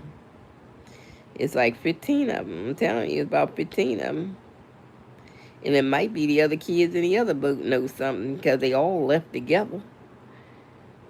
All three boats. So it might be more than 15 people. So it's crazy.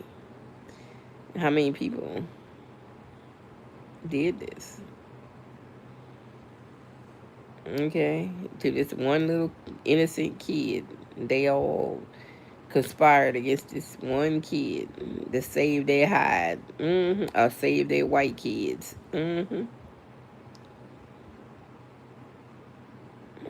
Yeah. That's what they did. And they all should go to jail. And we be happy day, oh happy day. We're going to be singing that song because they thought they was slick. But you can't out slick the internet. Shoot, they be all in everything. Because I like, where you get that message from? Girl found the message. Child, I gotta find the video she put that on because I don't remember the name. I know it came off of either Instagram post or tweet comment, message or something. And I was like, when she did it, I could distinctly remember the no because I said to myself, well, who the hell can no? And then we said, oh, Nola and no. And then that's what you hear in that recording. No. So she was on the boat. Whoever made that post was on the boat. Look, we better detectives than the damn detectives on the dang on here. Oh, Tisa had a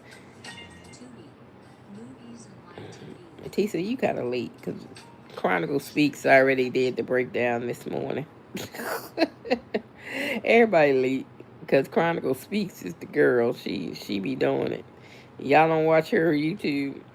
I remember when she did Sweetie Pie murder thing, and she went to the trial. She said these two guys in suits came over to her and said, "Are you Chronicle Speaks?" And she said, "Yeah."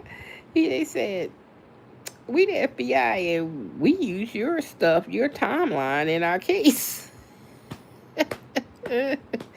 Cause Chronicle be laying down the timelines and everything. I don't know where she be getting stuff like on this Nolan thing. She done found the damn boat numbers and who owned the boats and child. I don't know. The girl's good. Okay. The FBI even says she good. I said, I guess they give you a job as an agent. I was like, she's good. That's why I listened to her before I listened to Tisa. Tisa can't even get the name straight. I like Tisa, but Tisa be HD. What's it called? When them kids that had that hyper stuff.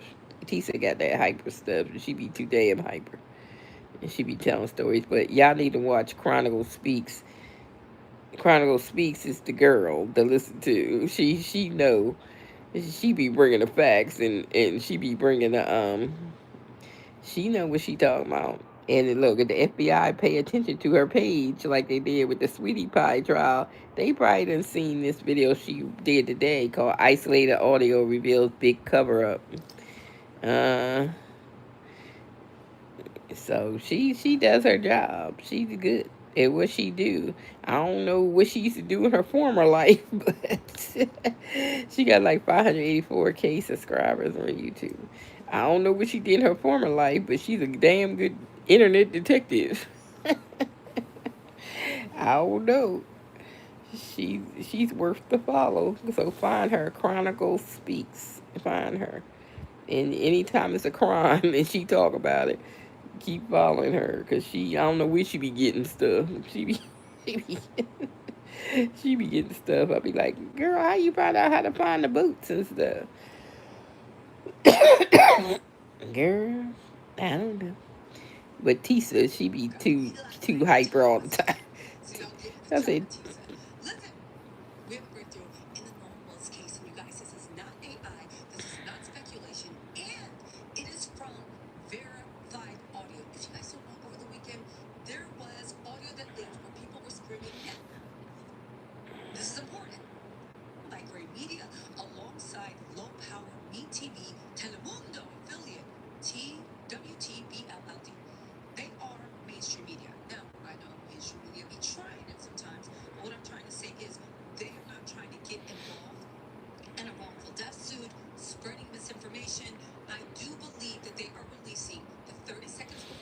and then we had an audio engineer, black lady. She broke down the sound in the video. Hmm. Look at my hair. My scarf is going crazy.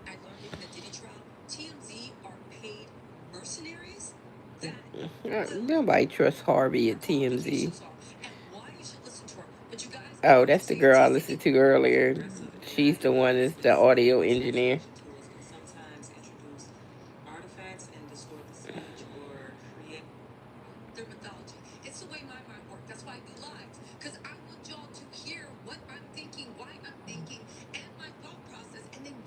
Oh, she broke down the whole timeline on the side. What they were saying. Can we cover it up?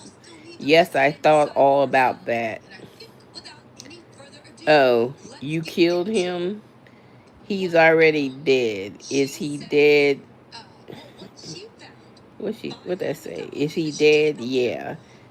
Uh Somebody yells Nolan, and somebody says, "Oh my God!" And then somebody say, "Nolan, wake up!" And then somebody says, "Inaudible but clear," and it says, "Wyatt." Somebody yells, "Get, wake up!" Somebody yelled, "Get it up!" Oh, get the F up. Then somebody says um, something about Bart. Damn it, Bart. And then somebody say, No No's really dead now. See, that's the girl with the post that called him No No. I'm telling y'all, crack this case. Oh, anyway, let me get the door. Dominique.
Uh, Let me plug my phone in. With my daughter, she run in and run back out. Come on, she had to pick up some Pediasure for them kids because they don't like to eat food. I ain't never seen no kids eat like birds like these kids. They just waste food. That's why I don't make them nothing. Because they always waste this food. Shit.